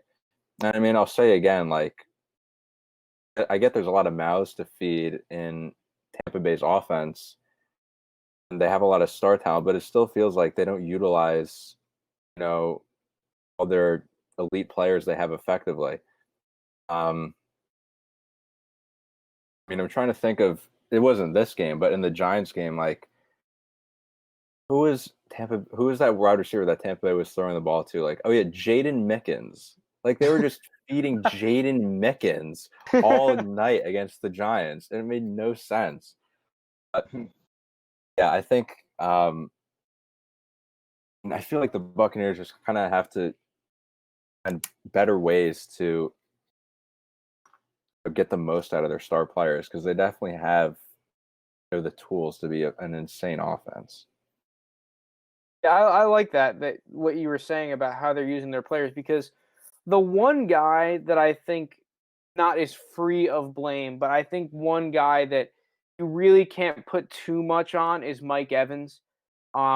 Just because, we show that clip where he's wide open down the seam and Brady misses him. And just looking at all the Saints defensive plays from that game, he is the guy that if the Saints are double covering or bracket covering a player, it's Mike Evans. I think that some of the players and people that do deserve blame, like Lukas said, Byron Leftwich and Bruce Arians, I think the game plan was terrible. They didn't really have a great way to protect Brady. They were having way too many 5-man, 4-man route concepts. I think the first thing at halftime they needed to do was come up with an adjustment to protect him, to get Brady comfortable in the pocket. The second guy that I'm going to blame, Chris Godwin, man. Chris Godwin had a horrendous football game. He was dropping passes. I know he had a third down and 6 that he just blatantly dropped. All the Saints playmakers were not making a single Saints tackle miss. And then, the Bucs did also get a little bit unlucky during the game. I don't really think you could put it all on Brady, just because there was the one screen pass that was deflected right into one of the Saints D linemen's laps for an interception. And it was just overall a bad night. But I think it really starts with the staff and the game plan, because the Saints were able to dictate the tempo of that game and how that game was played the entire time. And I just think the Bucs really had no chance from the get-go. And the fact that they weren't able to overcome the slightest bit of adversity in the beginning was just a really hard pill to swallow if you're a guy that believes in this Bucs team. But I think they're a team that'll be able to turn it around. I think that it was a learning experience for their team. But at the end of the day, 2 brutal performances against a Saints team. This is a team you're going to have to figure out how to beat come playoff time. And when they play again, I've taken the Saints both times. I'm going to take the Saints again. This is a Bucs team. I'm not sure they have what it takes to beat this Saints team. Yeah, I agree. Especially because it's not going to be at home, it looks like. It's going to be on the road if you're playing them. Yeah, unless one of those teams, NFC South teams, play spoiler, and, like, beats up on the Saints, like, I don't know, like the Falcons. Yeah, if there's a team to do it, it's going to be y'all. Hey, man, we're hot. Speaking of the Falcons, how about Mckinley being cut? Supposedly I'll pull up the tweet right now, actually.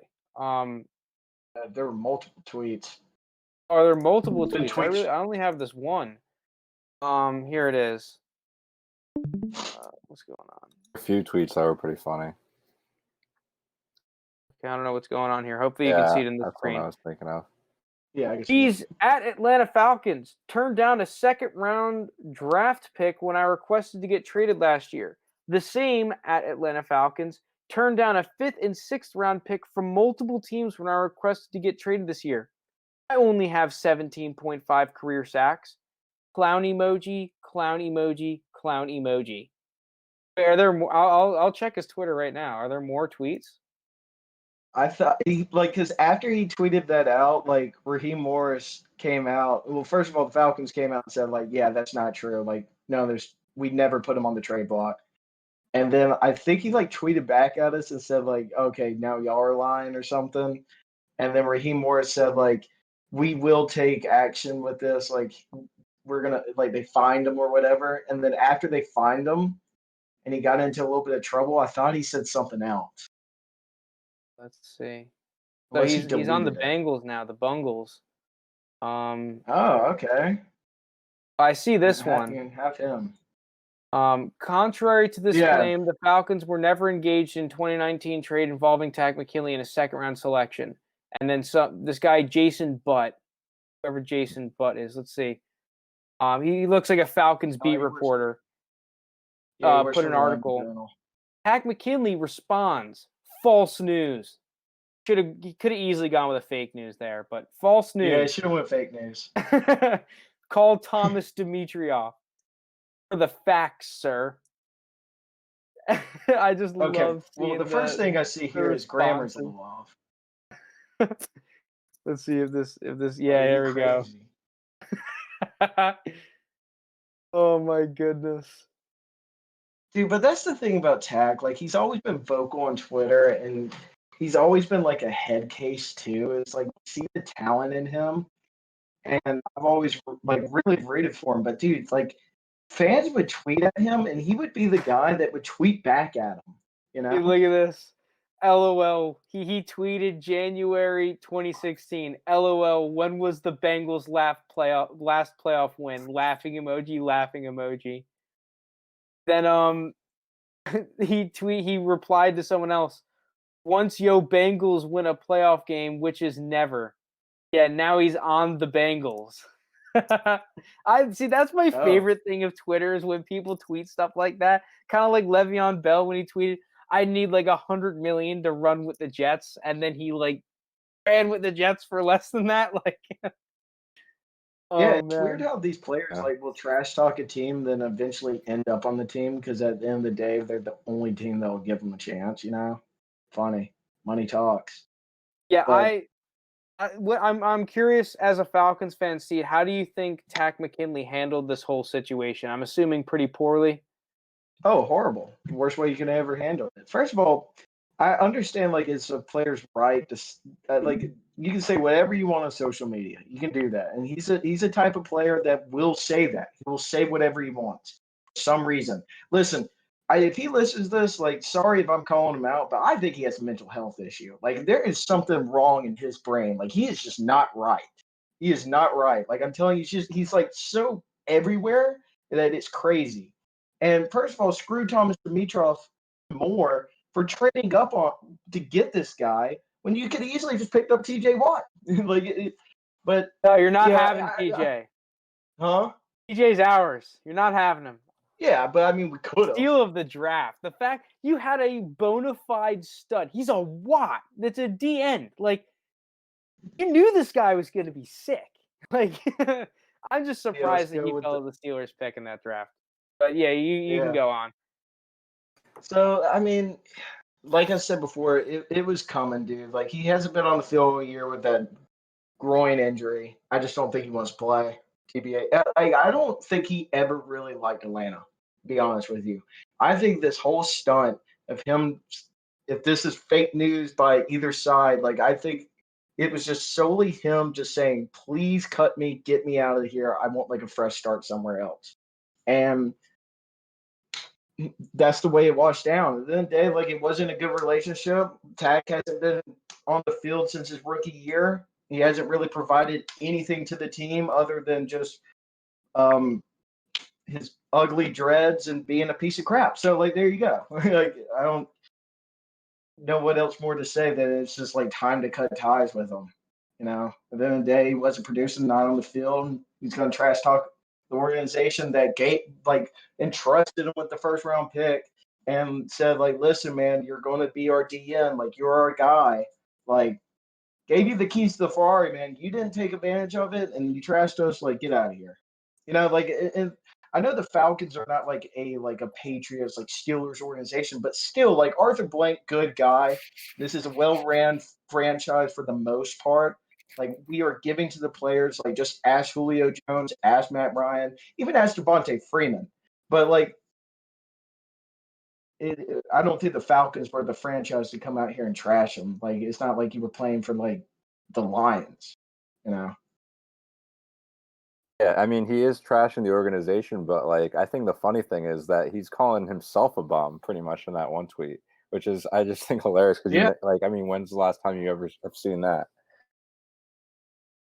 I don't know if he's Wait, like, like the one with the 17.5 sacks? yeah. Yeah. I think he was like trying to hype himself up though. I think he was like, I only got a bunch of sacks. Like, okay, in like I don't 4 know, years like of playing. yeah, he's like trolling himself, but like also I've seen like many a times when he gets a fight in Twitter from like random fans and be like, dude, you only have 4 sacks, and then he'll just chirp back at him and say like, yeah, more sacks than you though. And it's just like, okay, like maybe he was like kind of like low key trolling the fans there too. Like I don't really know what Tack's end game was. Like I guess it was just to get cut, but I don't know, pretty funny guy. Like for his time on the Falcons, thanks. But like at the end of the day, you like talk crap about my organization, like screw you, man. I'll ask this question more to Lucas because I don't think Steed's gonna have anything nice to say. You think he can turn it around in Cincinnati? And how many years has he been in the league? Is it like his 4th year now or his 5th Yeah, year? I'm pretty sure it's his 4th year. Yeah, this was his 4th year. Now I'll give you a true, honest opinion about Tag.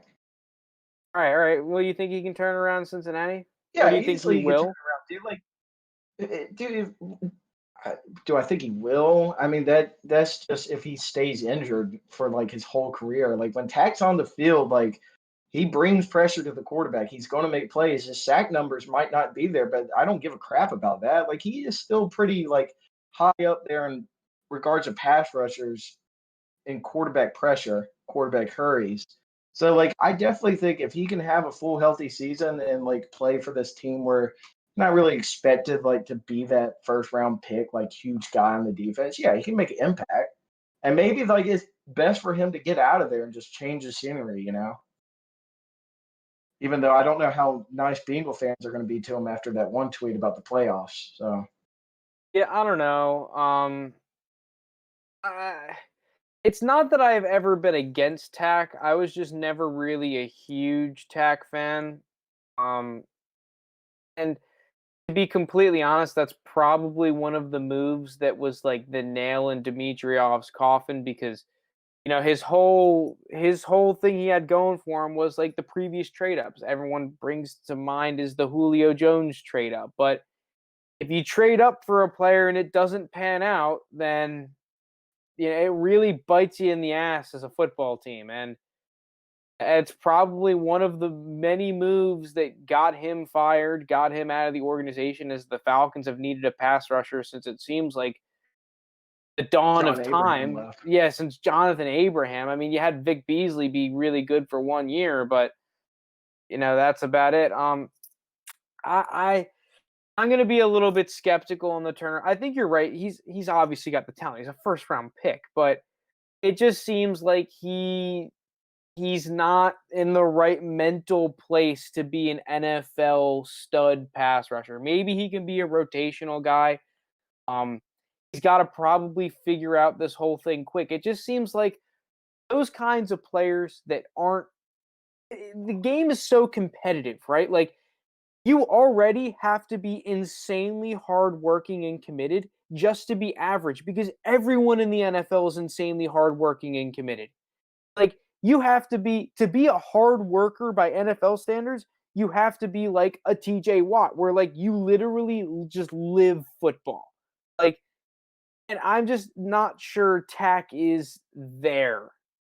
I don't Yeah, that's a I good think point. that he's on the opposite side of that he lives football spectrum. Yeah, maybe he lives it. Every NFL guy lives football, but to really, try to understand the nuances of the game and really try to make yourself um just an all-around great football player. I'm not sure that Tack is really there. I think that he's more of just on the average side or on the less than average side of that spectrum of really trying to make yourself and your team better overall, not just oh yeah, I'm getting fit, I'm working out a lot, I'm doing cardio and whatnot. It takes thousands and thousands more than that, like studying film, studying the playbook. I'm not sure that Tack is really all that committed. I think that he's more about the check and about, the football aspect of it. I can't really see Tack studying film. But like, yeah, that's a good point. I think Tack is the kind of guy like who worked very hard to get to like be drafted in the first round. And once like I think that was just his goal to get that money for him because he did come from like a low income like kind of thing. And then he just once he had that money, he's like, all right, man, like I don't really care about the rest of this. Like, like screw this. Which sucks, because it really hurts the organization, but I think that has to come up in the scouting. I mean, dude, you also have to remember they cut him. Like they could have easily just sat on him and waited for a team to sign him in the offseason and try to get a comp pick. They decided, no. This guy is such a hazard to this locker room and to this team. Screw the comp pick. Screw that extra 5th or 6th or 7th round pick. We're just going to cut his ass now. Like that generally speaking, there's a problem when that sort of thing happens. Oh yeah, definitely. Especially as a team. I mean, I like to see what Julio said. Rusher. Yeah. What did you say, Steve? We got Grady Jarrett. As an edge rusher, Yeah. Yeah, I don't know. I think that's enough of Tack. Lucas, unless you got anything else you want to add to the Tack discussion. Not really. I mean, I guess the change of scenery could help, but I don't know. I mean, I heard he's your favorite player. I mean, we're in top 10, but not top everywhere. 5. Just real quick, because Lucas is our resident Jets fan. Sadly, that game yesterday was pretty rough for you, Lucas. I'm sorry about that. Or 2 days ago, I mean. Who do you like the most on the Jets right now? I'm curious. I mean, I really have to think about that one. Denzel Mims has been a little promising. I like what he's shown so far. Kai Becton that's actually a really good answer. But Kai Becton has been an absolute stud so far.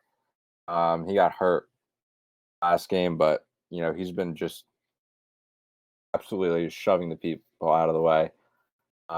Especially like when they run off left tackle with him, like it's just insane. Yeah,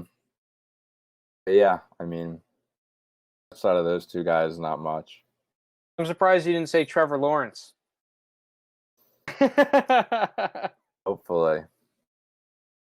Yeah, you got to really hope that he doesn't want to go back to school or like just be like, nah, I'm not getting drafted by the Jets. But let's move on to a different quarterback battle. Quarterbacks from this year. Well, not drafted this year, but a game that just happened.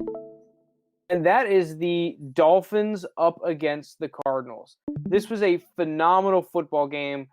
I personally think I didn't get to watch it live, but I did get to watch it back on Game Pass. I honestly believe this is a top 3 football game that happened this year. Honestly, really entertaining. Both the story that happened, the scheme, how it unfolded, the ending, everything was really good about this football game. And while I want to talk about Kyler and Tua, I just want to give a quick shout out to this Dolphins defense and Brian Flores. We can also shout out the Bengals defense, but Brian Flores, I just want a quick PSA on Brian Flores. Because we were talking about Matt Patricia, how he's not the guy to turn around the organization. And, there's this long list of former Patriots coaches that go on to new teams that try to implement what Belichick does.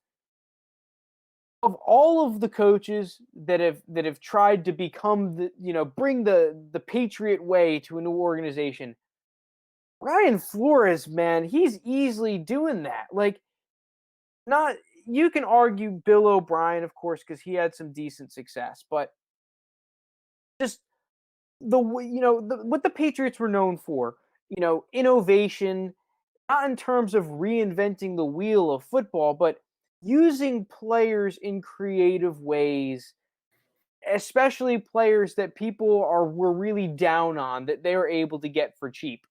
Now, that player for the Dolphins, I'll go to a different clip, is this man right here, Eric Flowers. Eric Flowers this season, the former bust for the New York Giants, they tried to switch him around from tackle and whatnot, and he was terrible. Giants fans crapped on him every game. He has been absolutely phenomenal as a guard for this football team. He has been really good. If you want to go, I don't want to show too many clips of offensive line play just because I don't think people would be too interested in that. But just look up his stats on PFF or whatnot. The guy has been absolutely tremendous. And the way that the Dolphins use him is literally just as an interior tackle almost. He never gets really in a three-point stance. You always see him standing up. And, it really feels like Brian Flores is bringing this Patriots way, this Patriots identity to this Dolphins team. And another way is on the defensive side of the football. So this is the play that they ended up scoring on defense off of.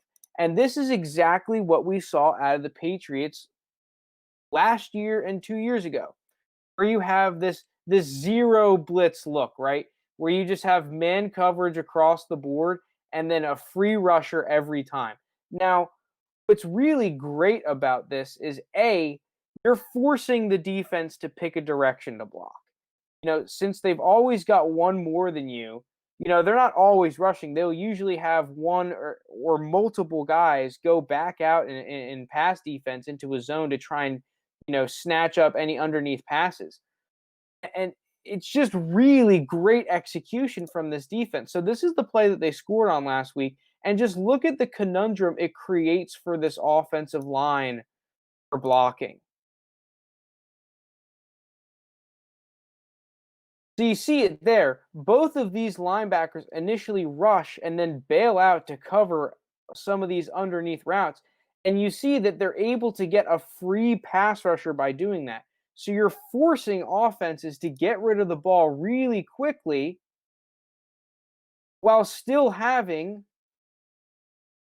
1, 2, 3, 4, 5, 6, 7 in coverage. So you go from this look here where it looks like you're blitzing everyone with no safety help to basically, 7-man pass protection. And they're honestly, it's a pattern matching zone. So they end up scoring on this. I'll just show that. Oh, geez. Yeah, they end up scoring. Sorry for my mad skipping. So yeah, they end up scoring. This play here is a way better example. Now, this isn't a positive play for the Dolphins, but it really gives you a good idea and a good look of how they're running this defense. So they line up, right? 7 guys on the line of scrimmage, no safety help. So what they're doing is, first off, they're green dogging this guy. I know that sounds weird, but basically, if he stays in the block, then this guy on the outside that has him in one-on-one coverage is pass rushing. But you see here, if he goes out on a pass route, bang, he stops and he's in man coverage on him. And then they're doing these little looks. So they'll have all these interior guys lined up, and always they'll usually drop out someone.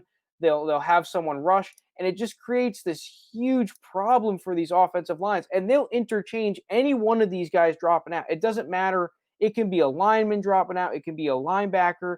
It does not matter. They will have the most random players drop out.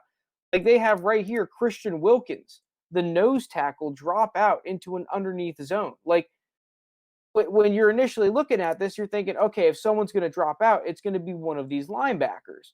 Nope, it's Christian Wilkins, the freaking one tech. Like, it's just really great innovation. And then on the outside, you have this pattern matching zone. You see here how they pass this off. Other teams, you would think with a zero blitz, would just have a straight up man coverage. So this D-back here would have to follow Larry Fitz, and then this D-back here, would then have to follow Kirk or Andy Isabella, I mean. What they're doing is they're switching this off, this pattern matching zone, so that no matter where these receivers go, their corners are always in better leverage. And this was a staple of the Patriots last year, having one of the best defenses in the NFL, especially when they blitz. There were games where teams were averaging, like, according to advanced stats, basically negative yards. Like, he is bringing this to Miami in a great way. Now, the problem is that you've got such a good quarterback with Kyler Murray. He's able to do stuff like this. But I just wanted to shout out this Dolphins defense and what they're doing, because they have been insanely dominant this game. Or not this game, but this course of the season, in terms of creating points, creating beneficial scenarios for their offense. And, like, man, you talk about the defense that the Patriots were able to create. Brian Flores has brought this type of defense in this scheme with the zero blitz to Miami, and it is really coming to fruition. And now we get to the other side of the ball with Tua. I'm not sure much needs to be said about a play like this. It's just the magic that you see from their first round pick, just finding ways to create yards. People didn't think of Tua as a runner of the football, especially after an injury. This is a great sign to see. Is not only is he running with the football, he's not going down in a slide. He's lowering his shoulder in there. Like, I don't think as a Dolphins fan, there's a better sight to see than that. And then here on the next play, here we get to see Tua using his arm to beat the Cardinals defense here. So my question goes to our resident Cardinals fan, Steed. Not actually a Cardinals fan, but you're a guy that has really been in love with the Cardinals organization with Kyler Murray for a while now. You've been a guy that's really bought into this hype. You had Kyler Murray pegged as your MVP frontrunner this season. What are you seeing out of the Cardinals and out of the Dolphins this game, and what are your overall reactions to this game? Well, first of all, the Dolphins were my dog of the week, dude. I've kind of, like, not drifted away from the Cardinals, I would say, but, like, the Dolphins are becoming that, like, underdog team that I'm kind of rooting for. Also, I love Tua, but, like, my biggest takeaway from this game is that, first of all, the biggest story is Kyler versus Tua. You saw, like, this new, like, golden age of NFL with these two players, like, matching up. You see, it's just I felt like coming into this game, like, it was going to be very well played. You would see, like, Tua start making plays, and the big thing about, like, if we go back to that play where you saw, like, Tua run and drop his shoulder.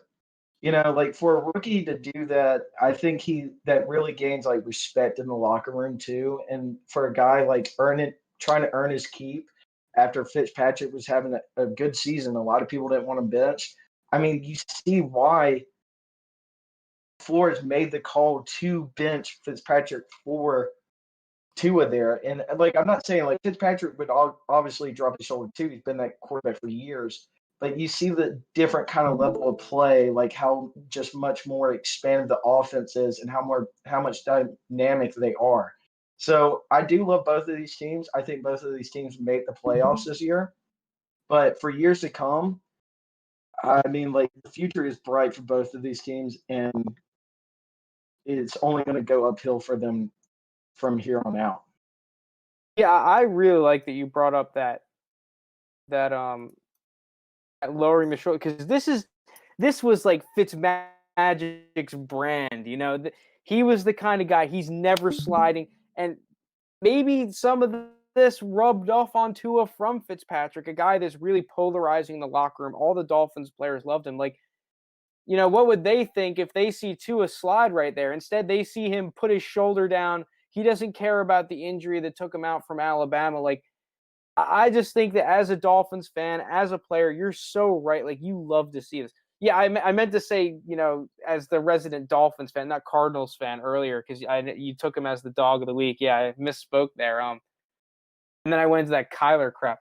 But yeah, like, this Dolphins team, I want to ask Lucas too, as a Jets fan, just because, like, what do you see in the difference between the Dolphins now and the Dolphins, like, under your current coach, Adam Gase? Like, it's just a night and day difference of a team. I'm curious as to what you think of that as the division rival.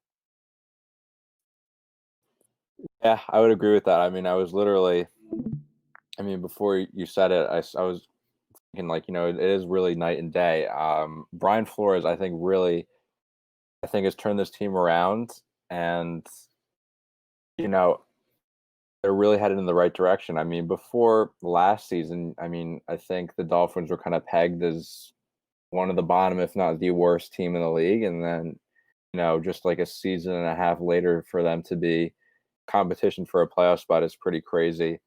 And yeah, Tua, in this game, he looked really impressive. I don't know if I'm going to go as far as say he's better than Kyler Murray, just off, seeing him in just 2 starts so far. But um, I think the Dolphins are in a pretty good spot with him. And, their front office has done a pretty good job as well. I mean, this draft, they're going to have 2 first-round picks. One of them is going to be, pretty fairly early since they have the Texans pick as well as their own. Mm-hmm. I think they also have the Texans second. If I might be mistaken there, but I think they also have their second-round pick from that Tunsil trade. So, like, Yeah. you're right. Like, if that first-round pick and second-round pick are good, plus their own draft capital, like, and with a guy like Brian Flores, like what he's doing on the field now, the way that he has put this team in a position to win, I just think I know I mentioned earlier that all the hype is around Tua. I just think Tua's done a good job not turning over the ball, but their defense, even though they gave up a decent amount of points this week, like, just the way that they're able to manufacture points and offense and great field position for their team, it's just really mesmerizing to see. It's not something that I necessarily expected out of the Dolphins. We all knew coming into this season that the Dolphins had good cover corners. They paid a lot of money for Byron Jones. Xavier Howard is one of the most talented corners in the league, especially in man coverage. And they drafted Noah Igbenogany with a first-round pick. But the production that they are now getting out of their front seven is truly remarkable. And it feels like the Patriots, the way that the Patriots used to be able to just manufacture production out of their front seven, even though they didn't have those top tier pass rushers like the Aaron Donalds or the Khalil Macks usually. It just really felt like a team defense. And I'm just getting that same feeling now about the Dolphins, of that team defense, just everyone doing their job, and just a defense that's just hard to game plan around. They line up 7 guys and you have no idea who's coming. It's changing every play, and it's just hard to score against. I just really love what the Dolphins are doing, and I really can't say that enough. Yeah, no, they're one of the more fun teams to watch, and that's with the Cardinals too. Like anytime it's weird now saying that the Dolphins are like must see football when the Dolphins are playing. You're kind of like interested to see, and that's a good point brought up earlier. Like beginning of last season, they were saying that Dolphins team was going to be the worst football team of all time. Now you look at them as must see TV. That just goes more credit to Flores on how he's changed the identity of this team culture. And now with the Patriots falling off, and it seems like this is going to be like the Bills and Dolphins. The Dolphins can easily still win this division. They got another game against the Bills, a couple slip ups. If they keep on playing hot, they can win this division. I think the other interesting thing is that, like, when you look at the Dolphins draft class from this year, it's like it's not even, aside from Tua, and even without Tua, this is a team. It's not like they just had an insane draft class that just propelled them from a mediocre football team into something great. You've seen that from some teams where, they just have a ridiculous draft class or a specific draft pick that just all of a sudden elevates their football team, regardless of the schemes that they're having. Like, this is a team, most of this season, it's not been a rookie that's stepped up and won them football games. It truly has felt like it's the team that's coming up together, not any individual player that's all of a sudden carrying them. When aside, like, when you look at the offensive side of the football, it's like, well, if you were to make like an all-star team of NFL players, I'm not sure a single Dolphins player on their offense and for most of their defense would be on that team. But the fact of the matter is that they're the ones that are almost the hottest team in football right now, taking out some really talented players and some really talented teams. So it's just really cool to see. And I think you like all that credit really needs to go to that coaching staff for being able to turn this around, especially without having one of those just ridiculously good, talented draft classes. I definitely agree. It's it's fun to watch a team play just good team ball, just come as a whole and compete. Because, like, it's not a guy you can, like, look, like, sometimes, like, maybe not much, but early on in Patrick Mahomes' career, like, it's still very early. But, you point at Patrick Mahomes and be like, okay, he won us this game. You look around the Dolphins locker room, you're pointing at every single guy, be like, this guy stepped up, made a huge play. Tua had a huge run, huge conversion.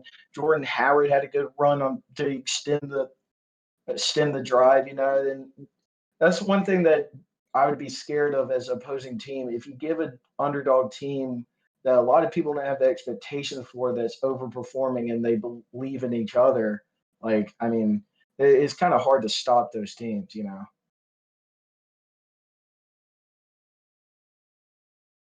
Oh geez, I'm screwing it up. I'm screwing everything up. Oh geez. All right. I think that's enough talk on the Dolphins. Let's get into the segment that hopefully everyone's been waiting for. The picks. This is where the money is made. I'm gonna go first. So I had a relatively rough week last week. I went like 3-5. Stinks because I was on a decent streak, going 1 or 2 games above 500 for the most part. I think me and you, Steed, we kind of both started the season off kind of rough.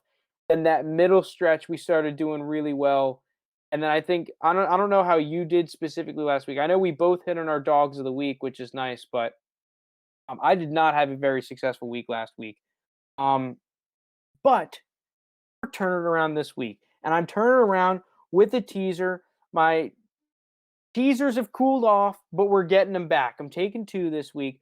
First one, I'm taking the Steelers -1 against the Bengals, and it's a 6-point teaser, and the Chargers +8.5 against the team that we've been hyping up, the Dolphins. I just think that Chargers-Dolphins game, by the law of Chargers, that it will be a close game because that's just how the Chargers roll. Good or bad, no matter who the Chargers play, it's going to come down to the last possession. So we get that game, 2 scores. Chargers game's going to come down to the last possession, and I'll hopefully hit on that teaser as long as the Steelers are able to win against a rookie quarterback at Heinz Field. Okay. I like that. Yeah, this week is weird because, like, last week I really liked my slate. I think I went like 5-3, but I'm just gonna start out. I got Broncos +5 here against the Raiders. Like, I know we're a huge Raiders this is a podcast. Raiders podcast. Yeah, I know, but dude, I think 5 points for the Broncos is a lot of points for me, and especially like the Broncos team that. This is a Raiders. I mean, like, dude, how can you pick against the Raiders? You picked against the Raiders. This is the first week I picked against the Raiders. No, I've never picked against I'm the taking Raiders the Broncos my entire +5, life. though. Never once. Bull crap! I think you picked you picked the Patriots against the Raiders. I'm pretty sure. No, I was thinking about it. I just see I picked him in my pick'ems, but not on the card for the podcast. Lucas, if you want to say some picks, you can go ahead and say whatever picks you like this week. Yeah, I usually don't look at the picks, this early in the week because, like I said, I don't like to look at the lines or anything before I do. Oh, before you do your my column, picks in my that's right. article. But I'm taking a look now. One thing that kind of catches my eye a little bit: the Sunday night game between the Ravens and the Patriots. I like the over in that. The line's only 43.5. And I mean, obviously the Patriots have kind of had their struggles on offense. And, on Monday night they were going up against the Jets, so maybe you have to take this with a grain of salt. But Cam Newton looks pretty good against the Jets, just in terms of his accuracy. I mean, the Ravens offense, they're going to perform on any given day. So, I mean, you only need to get to 44 points. Patriots gave up 27 to the Jets on Monday night. I think the Ravens can do at least that. I mean, even if the Ravens score 27, you just need 17 from the Patriots. So I think pretty good odds, and definitely in the realm of possibility that, this is pretty easily over 43.5. I think I might be taking that now because you are the over-under guy, it seems like. So, listen, I like that pick a lot. I didn't look at the over-under line this week. I think you're right. I think that the Patriots offense is going to catch a little bit more fire than it has in recent weeks. I mean, you have to remember when the Patriots had like that 10-point game against the Broncos and whatnot, they were barely practicing in those weeks in that middle of the season because of COVID. Now I think that the Patriots, we're going to see them in a groove. And speaking of, I'm taking the Patriots as my dog of the week. It's a tough game against Baltimore, but I honestly believe even though they had a crap game against the Jets, I think that the Patriots are on an uptick, and the Baltimore Ravens have been struggling recently, even though they just came off a good win against the Colts, a double-digit win. That Ravens offense has some problems, especially throwing the football. I think that if the Ravens aren't able to challenge the Patriots secondary like they did in that first matchup when the Ravens pasted the Patriots, I think this could be a completely different ball game. I would not be surprised if the Patriots got completely blown out. To be honest, like you don't know what you're getting out of this Patriots team. But I think that the Patriots are going to be ready to play this week, and this could be kind of a trap game for a Ravens team that's thinking, oh, we blew them out last time we played.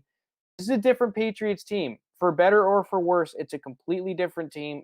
It feels like a different system. So I'm curious to see how a struggling Ravens offense performs against this Patriots team. I think as long as the Cam Newton and the Patriots don't turn the ball over and just hand the Ravens points, this could be a one-score game. So I like the spread a lot more than the money line. But hey, this is dog of the week. Go hard or go home. Patriots money line. Yeah. I'm also going to be telling that over at 43.5 as well. But this isn't my dog pick, but I'm going to be picking a dog here. I'm taking Bills +2 against the Cardinals. I think this is my third week in a row picking against the Cardinals. But I mean, just looking at the Bills as road underdogs in their last 8 games, they're 5-1-2 against the spread.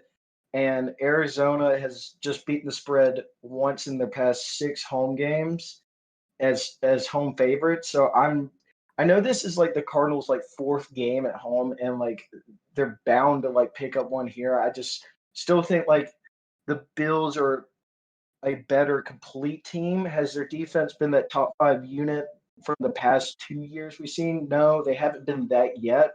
I think they're starting to get into that mold. I know they gave up 30-something points against the Seahawks, but I mean, at the end of the day, you're playing Russ, and that was Russ's worst game of the year.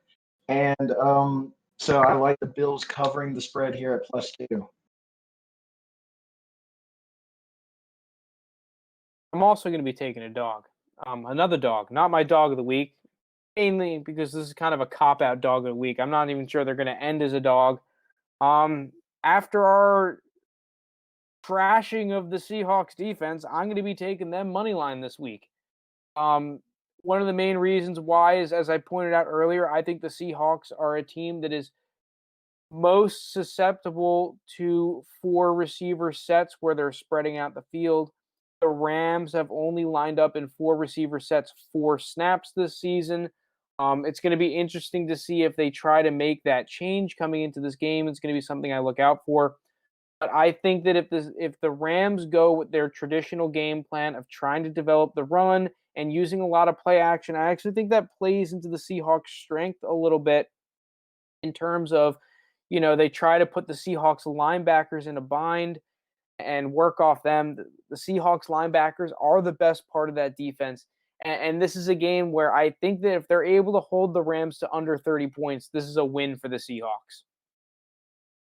Yeah, so I'm going to be going against you here. I got Rams -1.5. The Seahawks are 2-6 against the spread in their last 8 trips to LA. So they struggle there. The Rams, I like them coming off a bye. Jalen Ramsey's back. Henderson's back. I know this is like all pointed to, like, especially if you get a Seahawks team as an underdog, like you feel reluctant to take them. But like I kind of like riding with the Rams here. Also, I kind of like when we go head to head here in picks. Yeah, spark some controversy. Yeah.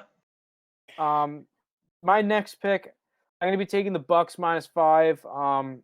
I think this is just a bounce back week for the Bucs. The line's a little bit larger than I would have liked. I would have loved to get them at like a 3.5 or a 4 with the Panthers coming off a good week against the Chiefs and the Bucs coming off a bad week against the Saints. But it's Brady, man.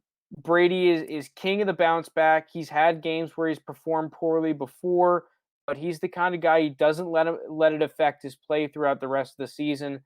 We're still seeing a little bit of shakiness in terms of the connection with his receivers and his understanding of the offense. But I think that as the season goes on, that this was kind of a wake up week for Brady and this Bucs team. And I think that this is exactly what they needed to kind of turn that gear towards the postseason to really drill home. Like, listen, we had a bad game against the Giants. We had a really bad game against the Saints. Let's go out here and beat up on a worse Panthers team, a young Panthers team. Even though I really like the Panthers and what they've been doing, I think that the Bucs easily win this by a touchdown. I'm going to hit on my dog of the week. I got the Giants against the Eagles. Yeah, I like how the Giants have been playing. Like, their offense is god awful because Daniel Jones turns it over every other play, it seems like. But I mean, their defense steps up, and we look at this game last time they played on Thursday night. The Giants should have won. They had a 2-score lead going in, like, what was it, like almost midway in the fourth quarter. Should have won that game. But the Giants are 5-1 against the spread in their last 60 games. I'll easily take +3.5 there. Also, I kind of like this because it doesn't make sense. Philly's 8-0 against the Giants straight up in their last 8 meetings. So something's got to give. And I think the Giants, this is when they squeak one out right here and put them back into that conversation, the East. Yeah, that's interesting because I've been a guy that's been on and off of the Giants. 2 weeks ago, I took them as my dog of the week. Then the next week, I was saying, yeah, I'm fading the Giants. After watching the Giants a little bit, I'll give them credit because the beginning of the season Giants versus the Giants now, they seem like different teams because this is a Giants team that's been in some really close ball games. They're really fighting hard. I think that Joe Judge is, really starting to have his imprint on the on this football team. And while I'm not sure this is a team that's going to win a ton of games the rest of the season, I see this Giants team going one of two ways. They either really get their crap together and win this week and take the division, or they let the situation that they have right now get to them, and then they just kind of flop and end up with one of the top picks. So I think this is a big week for the Giants, and I was really thinking about taking their spread. I'm taking their spread on my pick 'em. But my next pick this week is going to be Cleveland -3.5. I'm not super confident in this pick, but I am confident in that the Texans defense sucks. So I think that sucky defenses are a good matchup for Cleveland. This is a team that can at least control the football. Baker Mayfield has been much less turnover prone recently. So I think that getting Nick Chubb back is really big for this Cleveland offense, and they should be able to control the ball as long as they're able to play some good Cleveland Browns defense. I think they might be able to get a win here. Yeah, I'm on the Browns as well. Oh, go ahead. Oh, okay. I'll go with an underdog pick here. I was thinking of who my underdog would be for the week, who I was going to talk about. And first I was going to go, oh, okay, I'll take the Bills over the Cardinals. And then Steed said that. And then I was like, all right, I'll just talk about the Seahawks then. And then Frank goes right after with the Seahawks. So I'll go with another one. With the Bears. They're 3-point underdogs against the Vikings at home, by the way. And I think really this just comes down to whether or not they can slow down Dalvin Cook. And I mean, obviously that's easier said than done. But the Bears defense is pretty good. Kirk Cousins really has not been good this year. I don't think by himself he's going to beat any team. And the Bears, I think they can hopefully have some success against the Vikings defense, which hasn't been that good either this year. And I mean, they just have to score more than 3 points in the first 3 quarters, which seems to be what they've been doing every game this year. But yeah, I like the Bears to beat the Vikings at home this week. Yeah, I got Bears +3 as well. And I mean, we can't ignore the fact that, I mean, Kirk Cousins about to play a Monday Night Football game. So I feel like you gotta take the Bears. This is my last pick, and I was just gonna say the Vikings are favored on Monday night. It smells like it's just Kirk Cousins doesn't show up on Monday night. Everybody knows that. So yeah, basically, for those who don't know, Kirk Cousins has a terrible record on Monday Night Football. He just plays like dog crap on Monday night. I don't know the stats off the top of my head, but they'll show you on ESPN. Yeah, they'll show you when you watch the game. They'll show you his terrible record on Monday night. Was Kirk Cousins kneel instead of spike on a Monday night game? I think so. Yes. Oh my God, that was ridiculous. I think I have to pull that up if I can find a way to get out of this. But real quick, as I'm looking this up, my last pick, second to last. He's 0-8. He's 0-8. Jesus. My second to last pick is going to be the Washington football team +4 against the Lions. I have to take this after just basically calling for Matt Patricia's job. I have to take Washington, right? I'm just going to assume that for a third week in a row, the Lions are going to line up a couple snaps with 10 guys in the field. And I know the Redskins offense with one-legged Alex Smith do suck. The 10-man Lions, come on, there's 10 guys in the field. They should be able to move the ball. I can't believe he's 0-8. Jesus Christ. Those are your picks, Steve? Yeah, those are all my picks. It's not. I think I have 6 games. It's not. We'll plus that over, probably 7. It's not that many. Yeah, this week is weird. I don't really like the Lions too much. See, I got the Browns, Giants. Well, I got one last pick. I have another teaser. It's my second teaser this week. It's a 6.5 point teaser, not a 6-pointer. Taking the Saints -2.5 and the Seahawks +8. That's mine. Even though it's kind of bad odds, it's a lock teaser of the week. Okay, let's see if this will load.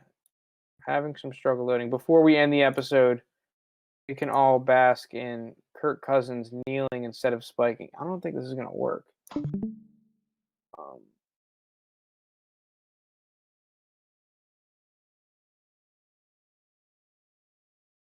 Come on, load. Well, looks like this might not be working. So, dang, I wanted to end the episode on this.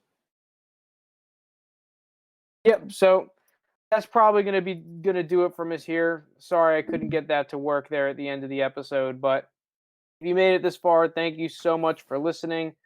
Lukas, thank you so much for coming on. Really appreciate it. Hopefully your column does well this week. If you're interested, thanks for having me.